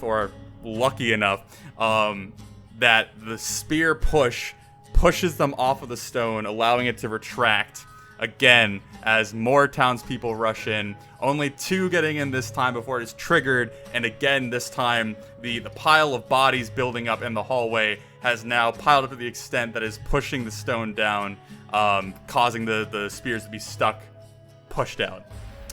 So let me go ahead and move this guy. So all the townspeople are kind of bunching up at the end of the hallway, except actually no, I need to leave 2 here. As Hulk is continually still trying to smash his way through the doorway. Does he do a wisdom saving throw every turn? I think he's lost it, so he's mine until one of the other fail conditions are met. Okay, so yeah, he's just gonna continually ram himself. He's even blocking the other townspeople from getting in as he just keeps hitting against the door frame over and over again. And then it's up to Thor. Would him hitting the door all kind of trigger me to attack him at all? I mean, he's not attacking anybody. He's just ramming himself against the door. Okay. I mean, I was was more going for my parameters of being if something not the villagers, that giant thing came near, I would attack it, but I thought you said if it attacked Jarek. I might have been remembering that wrong. I may have said that. Either way, doesn't matter. Okay. I'll rage now. Okay. Can I reach that? I don't know if I can. Okay. His head's sticking through the door as Jarek's all right, easy. Am I at advantage because it's engaged? Or so what was the thing? If a friendly creature attacks it, what happens? If a creature friendly to me damages it, then the spell will end. Okay. Oh. For what it's worth, if he heard me speak, then my friends would have heard me speak, but they, whether they have any clue what's happening. I mean, it's pretty clear that it's ignoring you 3 and going for Valoran. I'll let you decide if Thor understands what that means or not. I would say he probably doesn't understand magic very well, so I don't know that he would understand that, I'm just trying to...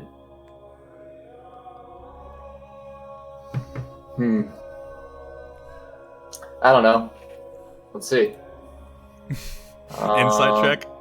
Oh, I was going to do an intelligence. But or intelligence, either or. Which one's better? Hold on.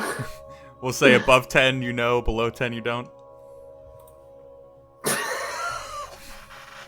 I'm sorry, man. That's the second perfect 0 I've seen you roll on something like that. I'm so sorry. Oh, it bought a round. That makes it worth it, probably. Wow. All right. Well, he's getting hit. Do I have advantage or not? I'm gonna go with no, because he's not actively engaged. He's just focused on Valorant. Okay. 2 hits coming your way. Okay. Where is this guy? Those both hit. Oh, nice. This is your silvered weapon. Oh, this is it's silvered and it's magical. I forgot. Yeah. Yeah. So I mean, it does. Actually, no. I think I silvered my great axe. If I remember correctly. Oh yeah, I think you did change that. Yeah. Okay. Yeah. Anyway, yes. This is a magical weapon. So. You're it's the same effect.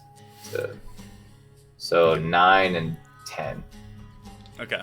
So that's 19 total. Okay. Yeah. So yeah, as it's rearing its head through the door, Thor looks at Valorant, looks at the Hulk, looks at Valorant, shrugs, and just reaches out with his rapier, and, pokes it in the side of the face. It kind of running through the flesh of its cheek, and the point sticking into its mouth a little bit as it kind of twists its head and snarls at you. It's intent on Valorant, seemingly dislodged as it now looks at the 3 of you. Yeah. I'll just be like, watch out, Valorant! So now we are at Rolly. Well, I would, I guess I'll just shrug and we're in it now, so I'm going to cast Toll the Dead on Okay. Mr. Gorilla thing. My It's chair. a wisdom save of 16. Okay. He fails. All right. Nice. Walk champ fail. So what does that do? That's 12 points of necrotic damage. Okay, so just for thematic sake, what is Toll the Dead? Like, what is the thing you're doing? Maybe not the best idea, but it's over now. So, it rings a bell. So, Whoops. as you reach out, asking for your guidance, you ring the bell. You hear it moving around the room, but the rage. You okay, Rolly? Can I point one thing out? Sure. Rolly, you're 5th level, right? Yeah.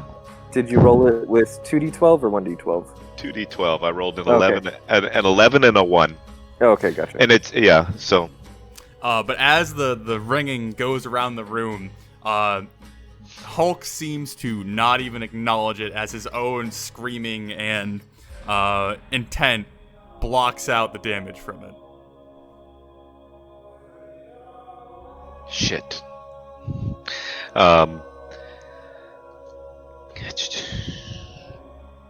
Okay. And,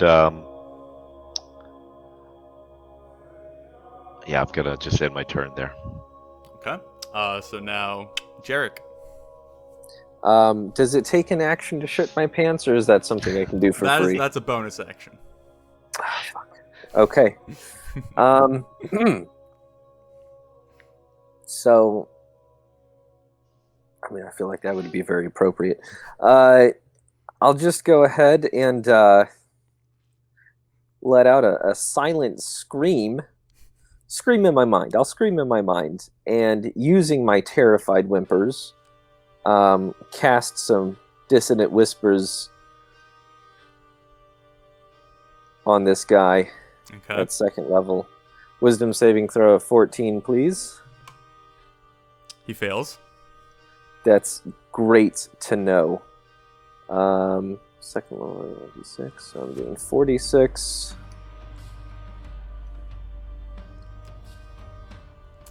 So, as you use the bardic magic that you've kind of become a master of the previous few months, reaching out and trying to delve into the mind of this thing, where you would usually feel the psychic connection and then inflict the pain, as you reach out, you realize there's nothing to latch onto, as there's no way to inflict the normal psychic damage that you would usually impart. Okay, if it doesn't take the damage, Yeah, is there would it still take its reaction to move as far away from me as possible? Yeah, I guess so. So it just moves as far away as possible. Is that what's the? Is there anything else? Specifics would just be use its reaction if available to move as far as its speed allows away from me. Is that, does he do that every turn to check to see if he can beat that, or is that a Just- continual just thing? the one time. Just the one time. Okay. Yeah. So as you reach out, you aren't able to inflict the damage, but you feel the effect of almost terror that you usually put out. Reach as he turns his like kind of delirious like tongue and screaming and movements, kind of pausing for a moment as he turns and begins to try and run. Let's see if he runs. Okay. He then begins to trample back east where he had come from, leaving the door frame that you were east to your right. No, I'm pointing at the two guys next to me. Gotcha. So he begins to hightail it. You hear the trumbling noise. Thor, you get attack of opportunity, and Sentinel, and then Rolla, you get attack of opportunity as well. So Daniel, if you hit, he can't move, right? Yeah.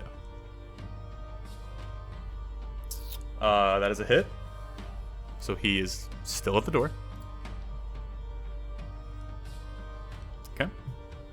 And 12. Rolla, you're muted if you're talking. You didn't get your Warhammer silvered, correct?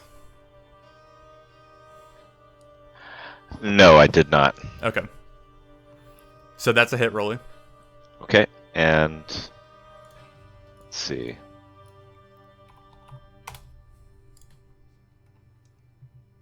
Okay. So that's 9. Yeah. Okay. So 12 and 9. Okay. So as he goes to try and rear and turn away, Thor, you see the opportunity as you dash your rapier out, kind of slicing it, seeing the blade kind of create a nice little like slash in his chest. And Rolly, as you reach out and bonk him with your warhammer, you feel the connection as you swing. His skin is this thick, tough muscle that as you strike, seems to almost repel your strike of your warhammer, almost bouncing off of it, almost like a rubber ball. As it kind of swings back, you have to catch yourself. You still hit, you still feel the impact, but it's definitely not as solid as you're used to.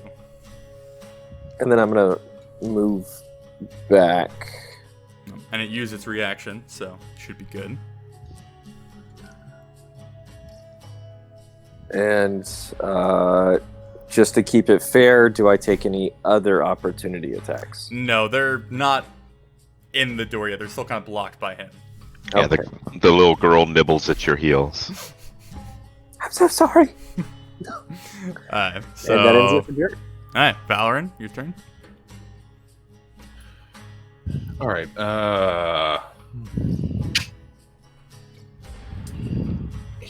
So the big guy's still in the doorway, Yes, he's still in the doorway. but he was turned away by the dissonant whispers. Yeah, as he or- like turned to try and leave, Daniel kind of like stabbed him with the rapier, pulled his attention back into the room, so that he's still facing the doorway, kind of blocking the doorway. He's not like bashing into it like he was when he was focused on you. All right. Then at the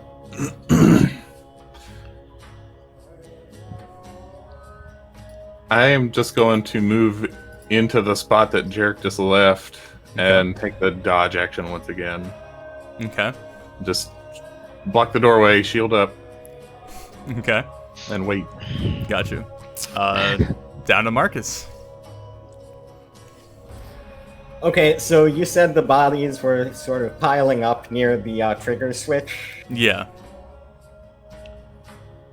Alright, so this guy nearest to me, Mm-hmm. I would like to use my attack to shove him in the direction of the body pile. Okay. With the intention to just shove him over. I ideally to try and like jostle the pile so that it loosens up the switch and gets it unstuck, but we'll see what happens. Well, here, let me describe it to you so you have a clear image. The spears are activated currently, and they run from one wall to the other. The bodies are, at this point, kind of covering the floor and being held in place by the spears. So moving those bodies is going to be extremely difficult because they're kind of being pinned in place while depressing the switch. Okay, I'm gonna change it up. Instead of that, I pull out my lance. Okay. I'm gonna use my lance to just sort of like poke at the body like stuck near the trigger and like try and unstuck it. Okay. Give me a strength check. Or athletics. Okay, I'm gonna use my bardic inspiration for this. As Jarek leaves. Good. Okay. There's Oh, wow. that, and then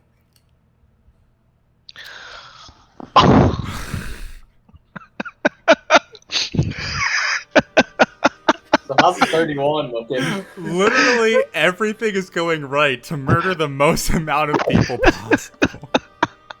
That's So a they are people. 31. Okay.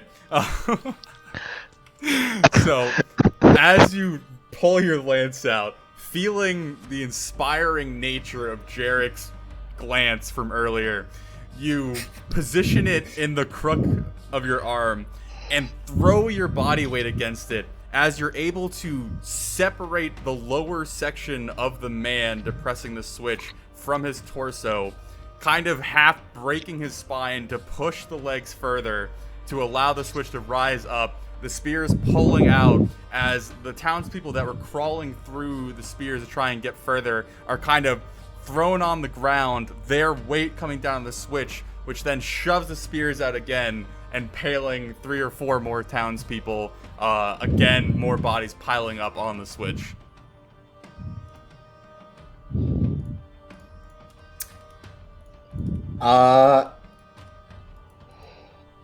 Okay.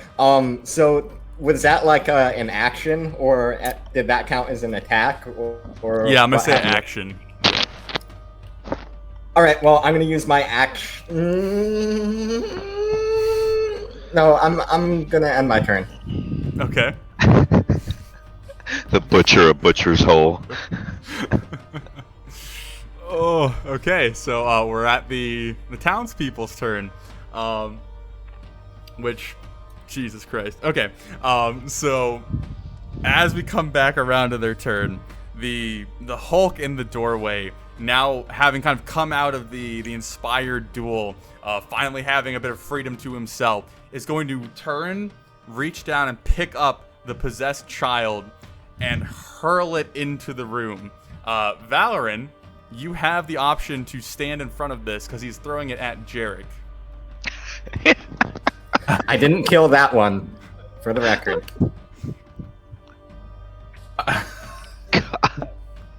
What do you want from me?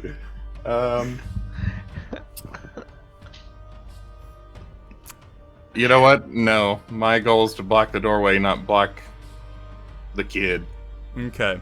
I'm dodging. I'm dodging So, the kid. Jarek, you see the Hulk reach down and grab the girl by the head, picking up her body, and then flinging her towards you. Give me a dexterity saving throw. Oh my god. And no, Thor, you do not get an attack of opportunity as the child sails through the air. I don't want one. Hold on. Before you say a word, let me double check Lucky and make sure it's with saving throws too. Yes, I'm going to use a lucky die.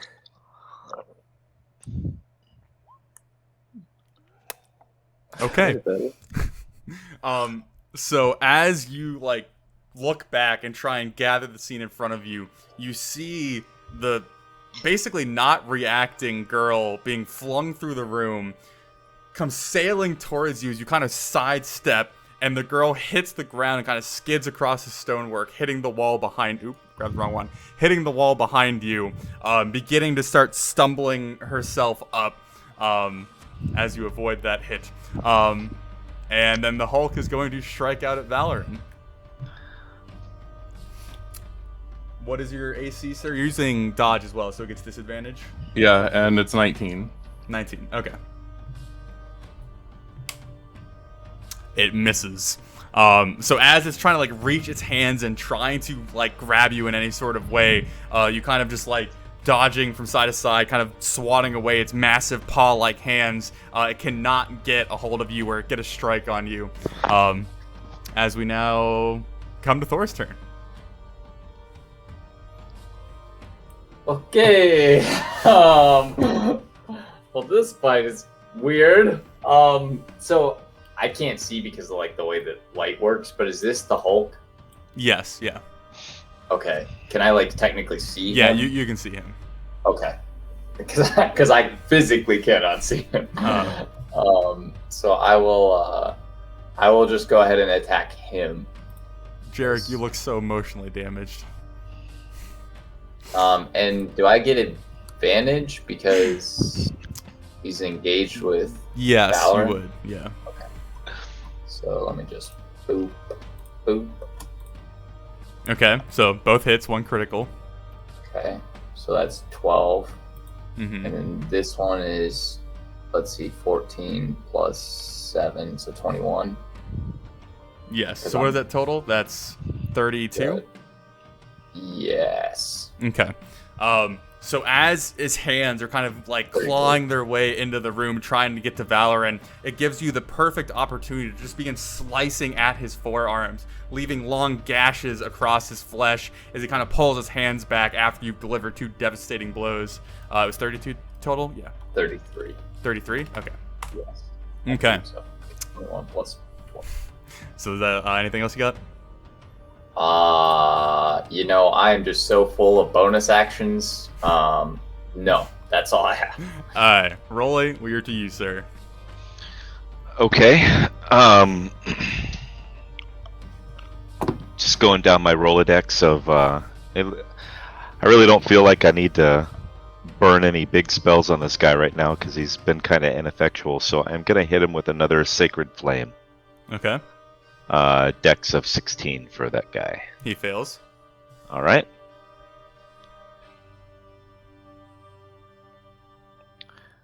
Jarek, are you okay? Wow. We can make it a gnome if you want. I'm already scarred. You can't take it back. Okay, so All 7. right, and then I'm going to move here. Okay. It has not used its reaction, so it would get attack of opportunity on you. Yeah, that's fine. Okay.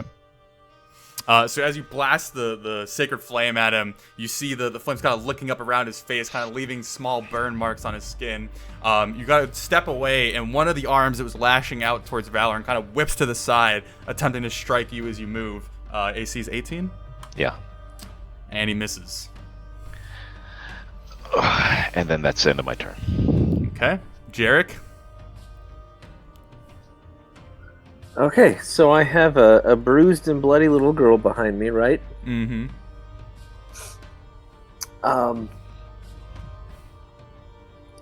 God. I can't leave that thing alone, but, I can't leave her behind me. Jesus Christ. Yeah. Okay, and non-lethal is purely for melee attacks, as I understand. Yeah, that was the... Yeah. Okay, I guess I just look at her, go, dog, forgive me, and snap a Eldritch Blast at her.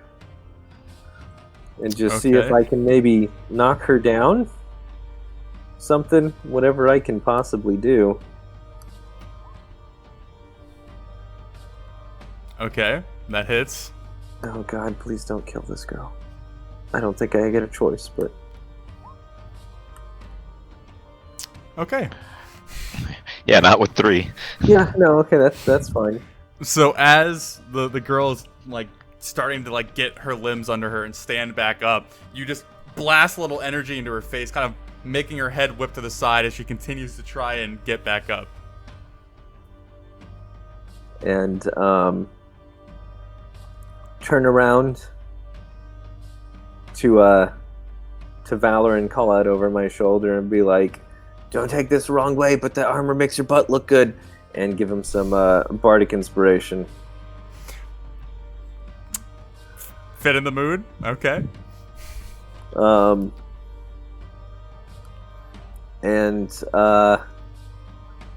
Yeah, just maybe run the hell away over here. I'll take the potential attack of opportunity. Oh, well, she's prone currently. Oh, fantastic. All right, yeah, I'm good. Okay. And- So Valor? Gosh, let me double check something. Just 1 second. 1 second. You don't get attack opportunity when you're prone, right? Or am I mistaking that? I thought it was at like disadvantage. Do you get disadvantage? Thematically, I don't know if that would make sense, but I'll say that she took a blow as she hit the wall. It's a little dazed. Okay. But I'll like, keep that in mind. it could kind of make sense like cinematically because like you just swipe out at the towards the pose legs, or whatever. that makes sense. Yeah. Yeah, but I'll keep that in mind. Anyway, what were you gonna say? This is a long shot, but after that nice self-esteem boost out, I'm gonna see what happens. I'm gonna use my first attack to attempt to shove the brute prone. Okay. And I'll use the inspiration to... Is shove opposed, like grappling? It's opposed athletics or acrobatics if you so choose, but... Gotcha. Well, let's see what you can come up with.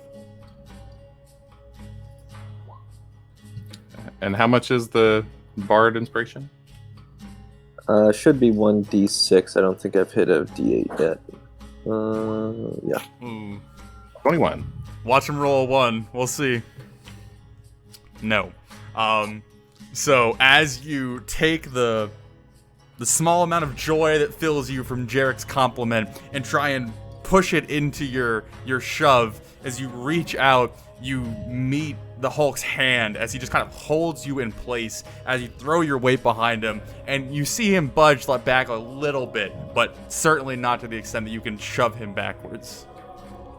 All right, that's all. It was worth a shot. Second attack. Okay. That is a hit. Are you still using your glaive, or are you using No, your it's long... spear. Spear. Gotcha. Okay. Yeah. So this is non-silvered. Non-silvered. I will smite though. Okay. But here's the first damage. Gotcha. I don't know why it did 2. I didn't mean to do that. It shows two-handed and one-handed. Oh, I see. Okay. Yeah. Yeah, one-handed. Mhm. And here comes the smite. If it's undead, I get an extra D8. Okay. Well, then you get an extra D8.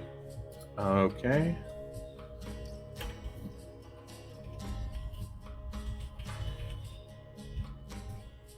Ah.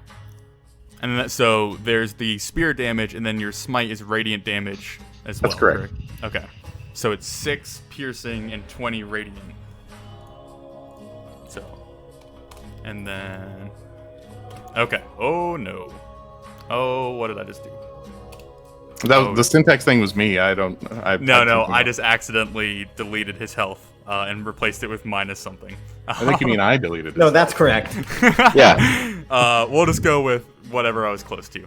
I'll lean it towards you guys. But yes, as you reach out with your spear and imbue it with your magical energy, forcing it into the strike, you see the radiant energy on the tip of your spear hit his flesh and seem to shoot across the muscle and dig into his actual being as he lets out this blood-curdling scream, this roar that fills the room around you as he begins to kind of claw at his chest where you had put the stab wound.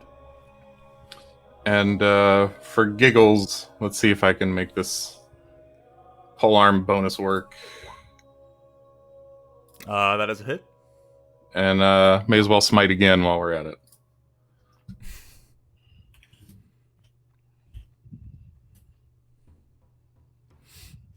Okay, so that is 5 bludgeoning and 18 radiant. So as you strike with the butt end of your spear, you feel the same kind of impact that Rolly felt. It's almost like rubber bounce as you strike his muscle. But as the imbued energy flows from your spear and into his flesh, again you see it digging in as he lets out another roar, kind of trying to cover himself the best he can as you just kind of blow him again and again. Well, that was bad wording. As you strike him with blows again and again. So that would be... Let's see. Okay. But yes, he really disliked that. And that's it. Okay. And we are now back down to Marcus. Okay, so as far as the slaughter hallway, there are only 2 of those villagers left, right? Yes, there are only 2 alive? villagers left alive. Okay, gonna drop my lance, wield my silver longsword, and begin to dispatch the remaining villagers. And Okay. not like you're gonna like not kill him, right? Well, No. it happens at the time of death. That's when you get to choose, as per James's description. Okay, go ahead and roll to attack then. As you face down a elderly man. That is a hit. Does he Okay. have like one leg or something? No, Okay. that is a hit. Okay.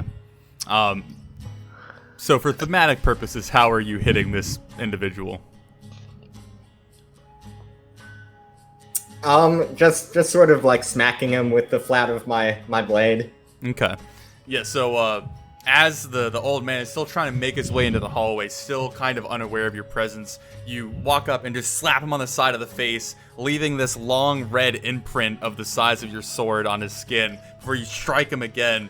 Now his attention is turned to you, but he still doesn't show any sort of pain as he, at this point wants to react to you. Anything else? Nope. Okay. Now we're to the villager's turn again.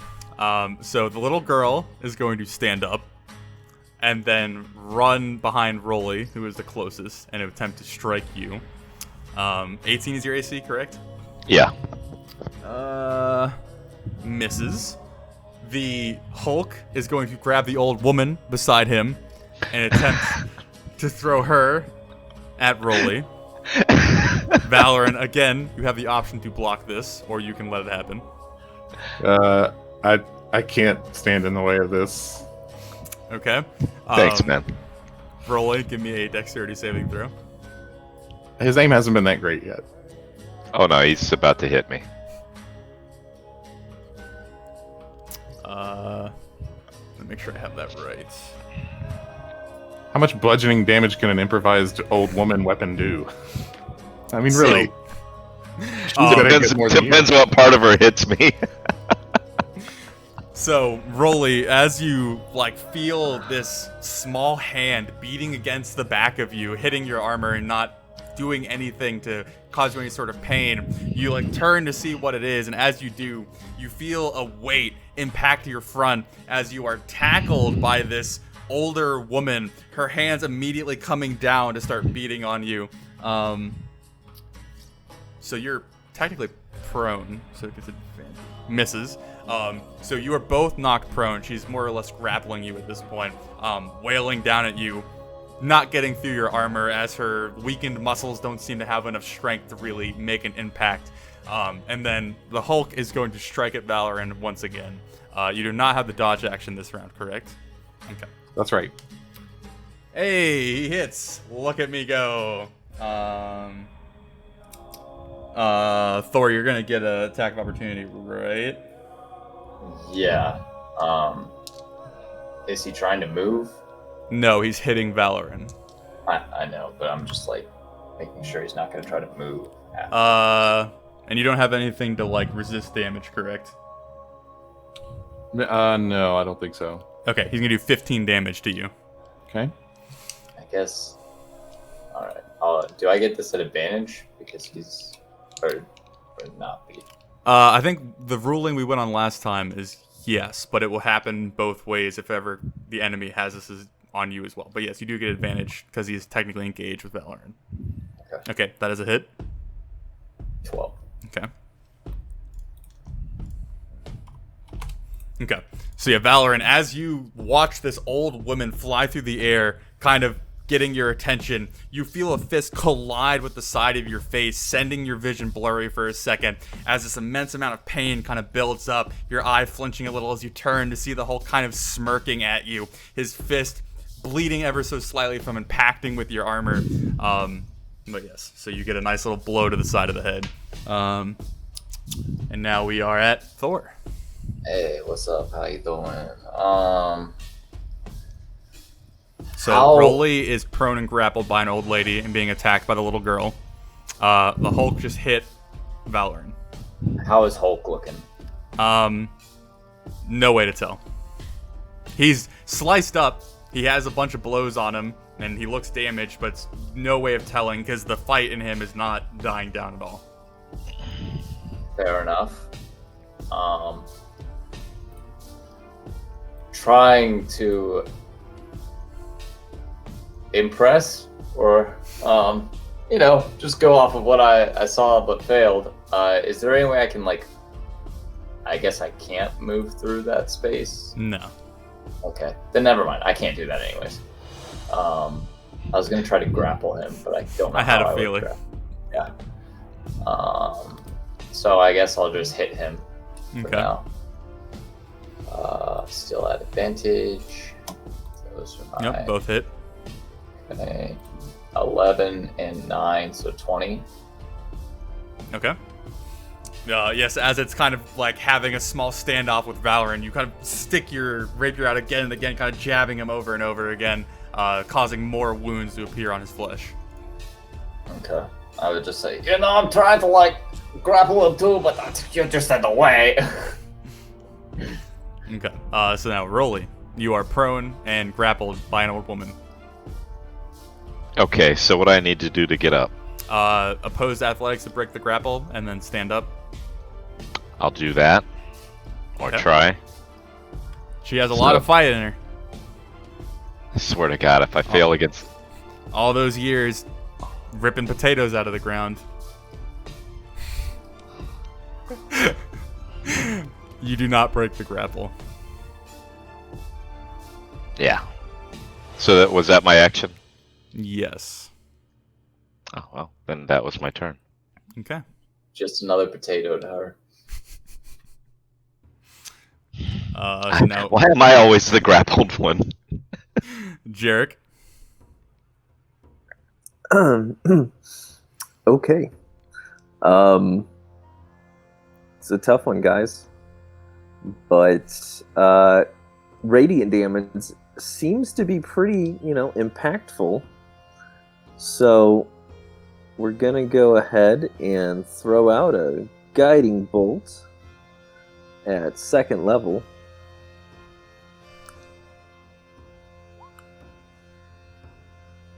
Okay.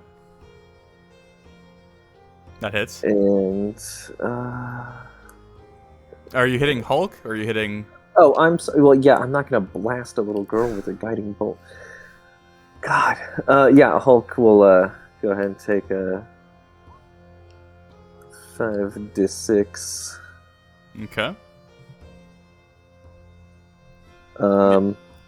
And can I do it at his face, maybe? Sure. And just, As you- Are you casting this out of your belly button? I was gonna say I shake it like a bowl full of jelly and just kind of hip thrust it forward. So you see this energy kind of swirling around with the gyrations of Jarek's belly before it kind of culminates in the pupil of the tattoo where his belly button is, and then shoots forth, the energy striking it across the face, forcing one of its eyes closed as you leave this kind of blue glittering residue across his face, allowing for an easier target. Yeah, next attack has advantage on it. And then I'm gonna look over to Rolly and be like, I see you finally got your old lady. Give him a wink and throw some bardic inspiration his way. And that is, I believe, my last one. Okay. Man, thank God you guys haven't got to the boss room yet. Yeah. Okay, so we're to Valorant. So, if I heard correctly, Thor said, I'm trying to grapple him, but you're in the way. So, without a hint of irony, he just sort of glances over and says, right, and steps to the side. Would you consider it an action, or how would you consider it to sort of search my memory, try to think if I've ever read this kind of creature described, maybe in some Chevalier's archive, or who knows? You could do a history check, but I'll save you the trouble. This is not something that you've ever experienced before. All right, then I will take the dodge action once again, and Maybe like try to use the side of the door as some cover too. Okay. So now we are down to Marcus again. All right. Gonna. I forgot the townspeople didn't attack you last round when it was their turn, but sucks for them. Okay. I mean, yeah, you can do that. I don't mind, but No, that's cool. I just forgot. So. Okay. Well, I'm gonna smack the old guy again. Okay, that is a hit. Okay. So you're doing non-lethal, correct? Yes. Yeah. So you strike him a third time, hitting the other cheek, leaving another nice red mark. As the light glow goes out of his eyes and he collapses down on the ground, the middle-aged man behind him steps up in his place, but he is unconscious at this point. The old man is. Okay, I'm gonna grapple the middle-aged man. Okay. You succeed. All right, I'm just gonna keep him there in like a headlock. Okay. So now we are to the townspeople turn. He's gonna try and break your grapple. Ooh. 22.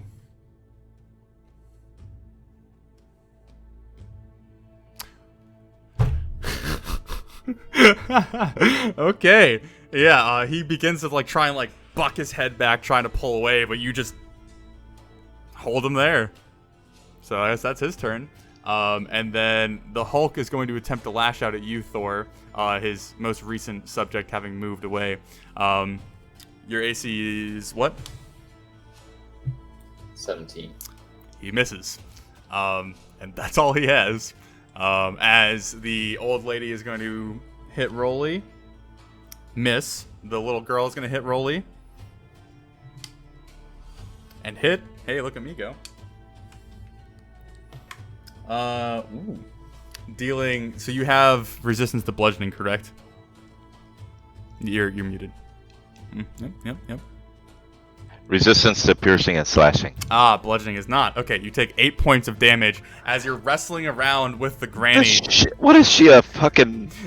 You see this tightly balled fist just punching you directly in the nose as you feel your face begin to sting, tears kind of welling up at the edge of your eye as this little girl fist just fucking wrecks you.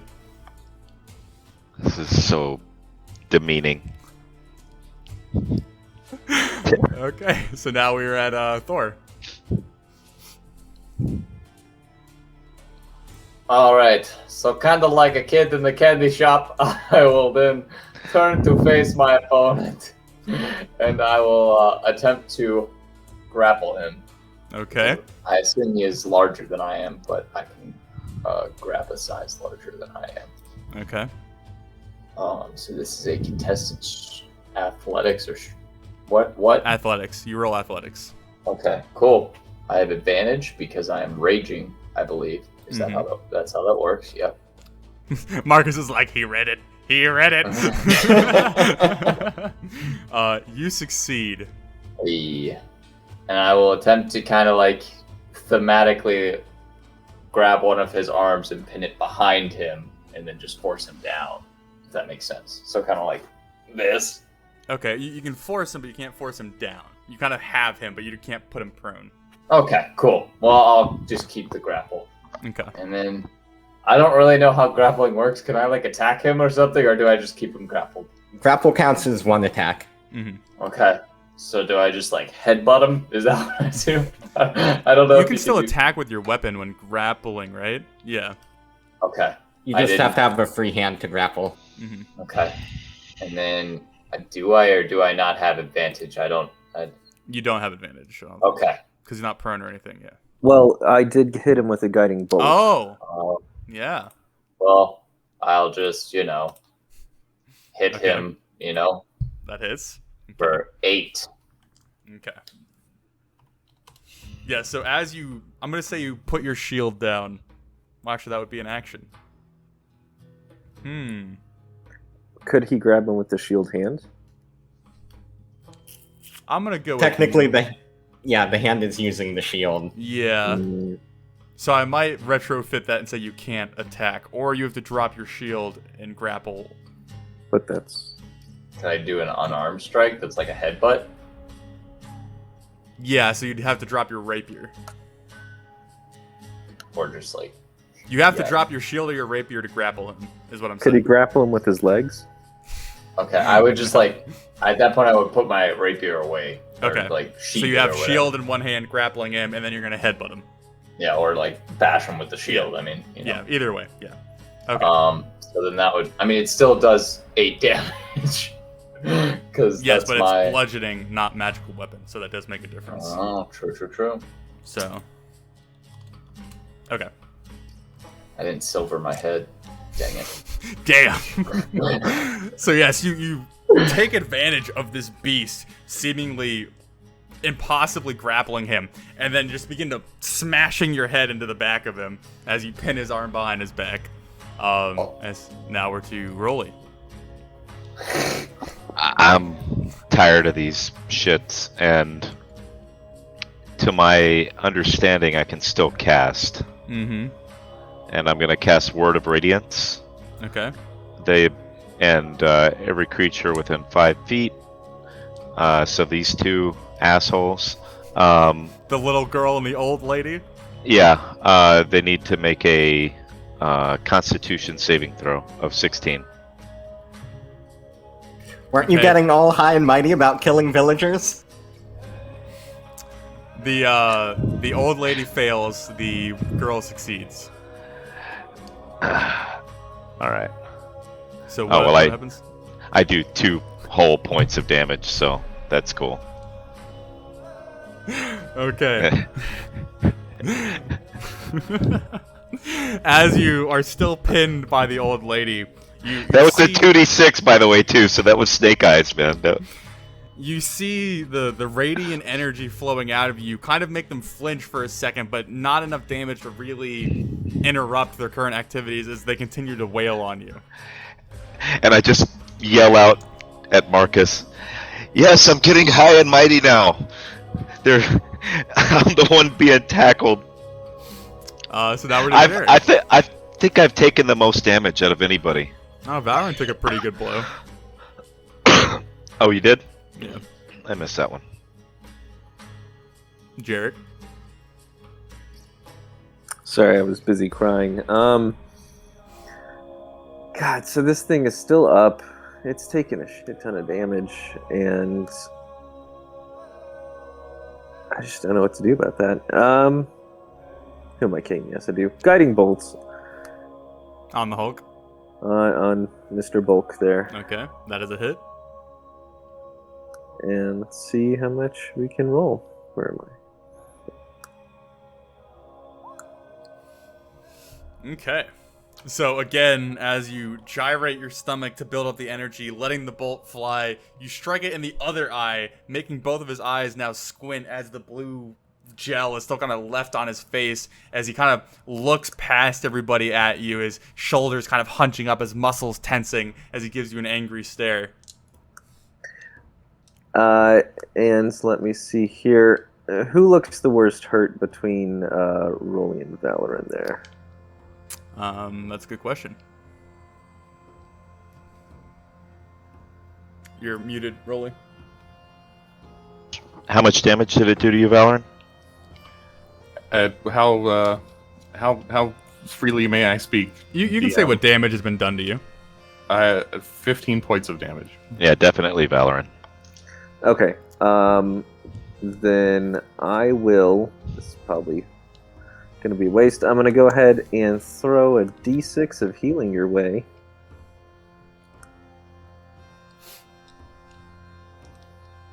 Sorry, this is running a little bit over. I was not quite prepared for this, but we are nearing the end, so hopefully. Is everyone okay with it? Okay. Yeah.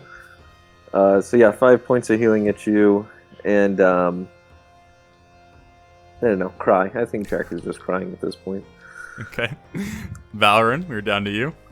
So this situation is too interesting to just let go by me. I want to I've looked in the book. This is the most rules correct thing I can think of to do. I want to use the help action to help Thor maintain his grapple. Okay. So that will give him advantage on his next athletics check for the purposes of grappling this thing. Okay. And in terms of being in character, I would only describe it as sort of like joining this grapple, like just sort of, or whatever. Try it to looks like grab his other arm. Yeah, or Tagging whatever. him. You're gonna get some leverage, just kind of poking in there, like no, you don't. You know, I already have advantage. And I'm like muffled under the grandma. I could use some help. He's helping me. You know what? I'm too invested in this idea, so that's what I'm doing. It's just funny. You're helping me. I don't need help. It's just on the floor. I don't think I don't know that. No. We're locked in an epic struggle with this beast right now. It's just so funny. This is Alright. an honorable fight. Let me just throw that Anything one else, out there. Fowler? That's it. Okay. I couldn't let it go by me. This is I want in on this. Alright, so Marcus, we are down to you, sir. Okay, I would like to use one of my attacks to shove the guy I'm grappling and attempt to knock him prone. Okay.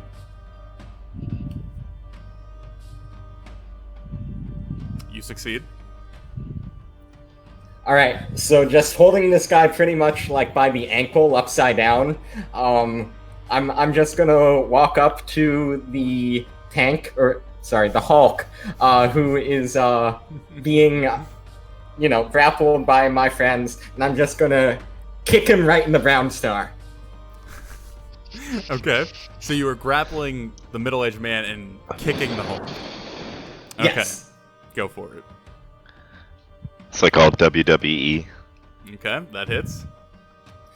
Alright, I'm going to tack on a superiority dice to make it a distracting strike, because I did kick him in his asshole. Okay. Oh no. Okay. So I think that would be 9 bludgeoning damage before resistances and whatnot. Okay. And the next attack by someone else has advantage. It's like guiding bolt. Okay. Okay. Yeah, so as you shove the middle-aged man to the ground and walk up and just 1,000 years of death, the Hulk in the back, you see his back muscles tense a little bit, but then continue struggling with Thor and Marcus, or Valorant, sorry. So Granny and the little girl. Let's see. I just quick question. Yes. I'm just curious. Like, I'm pretty strong, and I can only hit for 4 bludgeoning damage, and that little chick hit me for 8. Like, what the shit? Oh, well, she just hit you for 6. Or 6? How does she get 6? It's almost like they have inhuman strength somehow. Maybe they are possessed by some dark magic. But yes, as you continue to struggle with Granny and the little girl, another small balled-up fist strikes you in the face yet again, locked in the position you find yourself in. So now we are at Thor.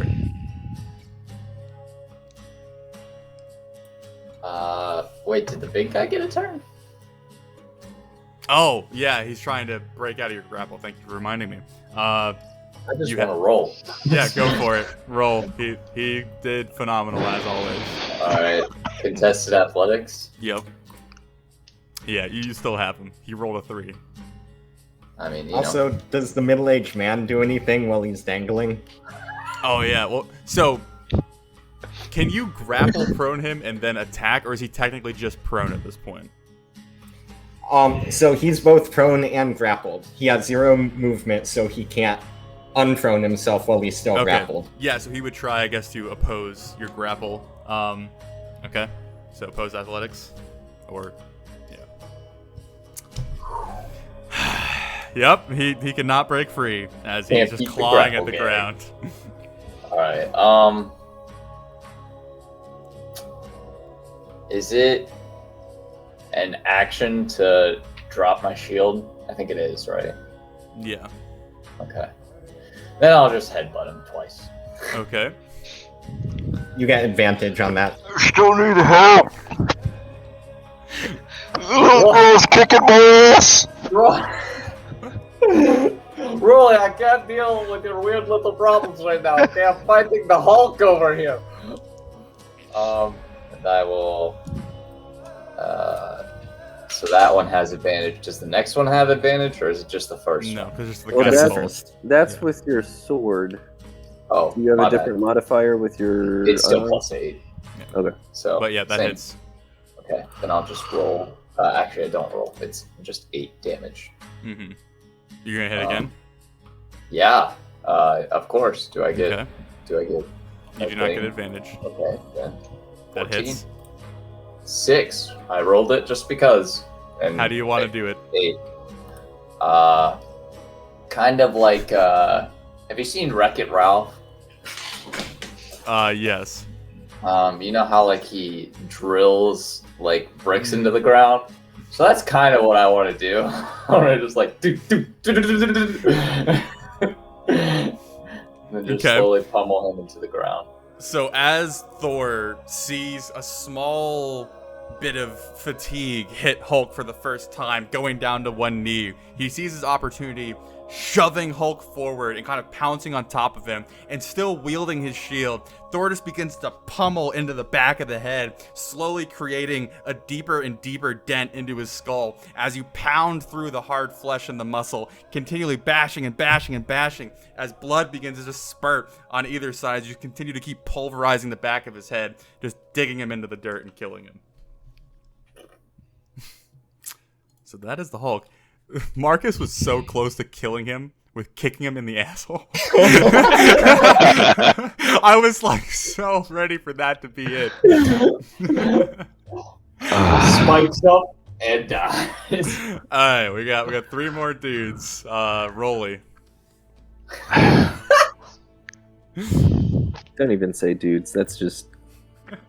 I'm gonna look at the little girl, and I'm gonna hold my hand out in front of me, Mm-hmm. and I'm gonna cast Guiding Bolt Okay. at level 2. That would be at disadvantage.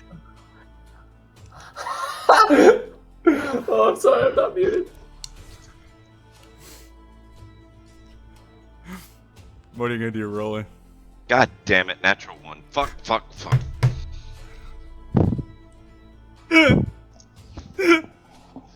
I love how Marcus, who's trying to murder the most townspeople possible, succeeded everything. Rolly just trying to break out of a grapple is just getting messed up every time.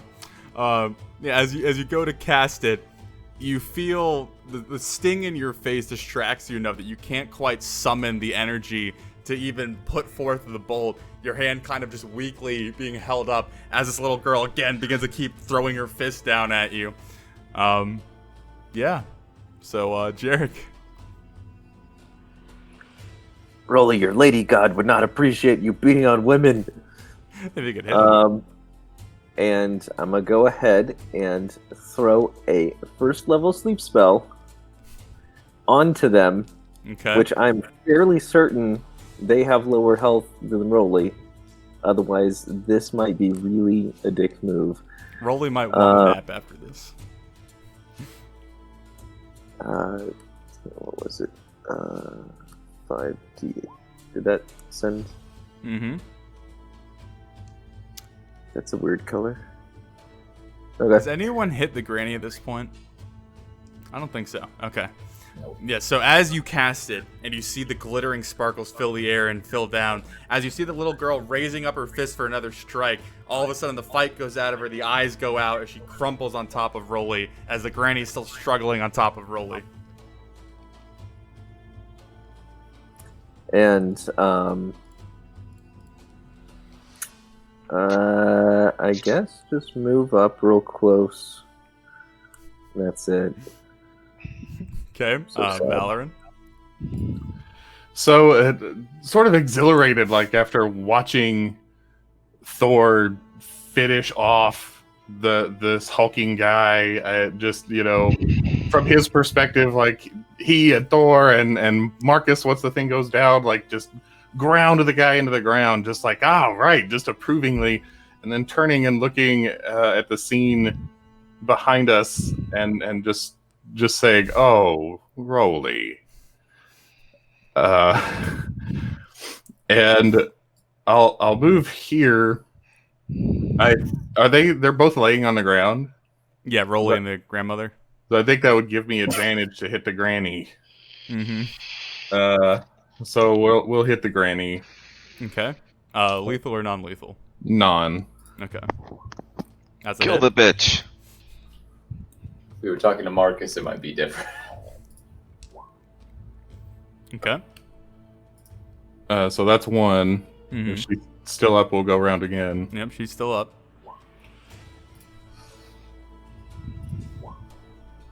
Why does it just play the exact same music for no. Oh, shuffle's not on. That's why we've been listening to the same song over and over and over again. Nope. I was just on the brink of insanity. Okay, so that's 10 total. Yeah. Okay. As the granny's still struggling with Rolly, you see little dwarven limbs sticking out here and there. You thwack her in the back with your spear. Thwack her on the back with your spear. She kind of shifting with the force, but again, not showing damage. Still grappling Rolly. I guess I got the bonus attack. We'll give that one a shot. Okay. Okay. You hit her one more time, and she still isn't going down. What? That is the most fives, like the same roll Yeah. I've seen ever. Oh wait, are you using this two? You're using it one-handed, right? One-handed. That's right. Okay. Yeah. So that is 5/5. Okay. Yeah, you're good. This lady is the real. What is her deal? Can we recruit her to the party? So Damn, Marcus, your turn. All right. I'm just going to triumphantly stroll over the corpse of Hulk with the. Well, you're still grappling that one guy, yeah. right? Yeah. Okay. I have him in tow. Okay. I'm just hanging on and grabbing over here. All right. So this is the granny, right? Mm-hmm. I'm just gonna kick her. Okay. That is a hit. Just kick the granny. She's still alive? Or How much damage? awake? Yeah. How much damage? four. Four. Four bludgeoning. Non-lethal, I She's guess. still awake. All right. I'm gonna kick her again. I'm like, leave her for me. That's a hit. The bitch is mine. That second hit will knock her unconscious, Ah, damn it. passing her out on top of Rolly. What were you saying, Rolly? I couldn't hear you. So we're now to the townspeople, who's gonna try and break the grapple of Marcus, the last remaining one. I just threw my dice off the table. Okay, that is a 18.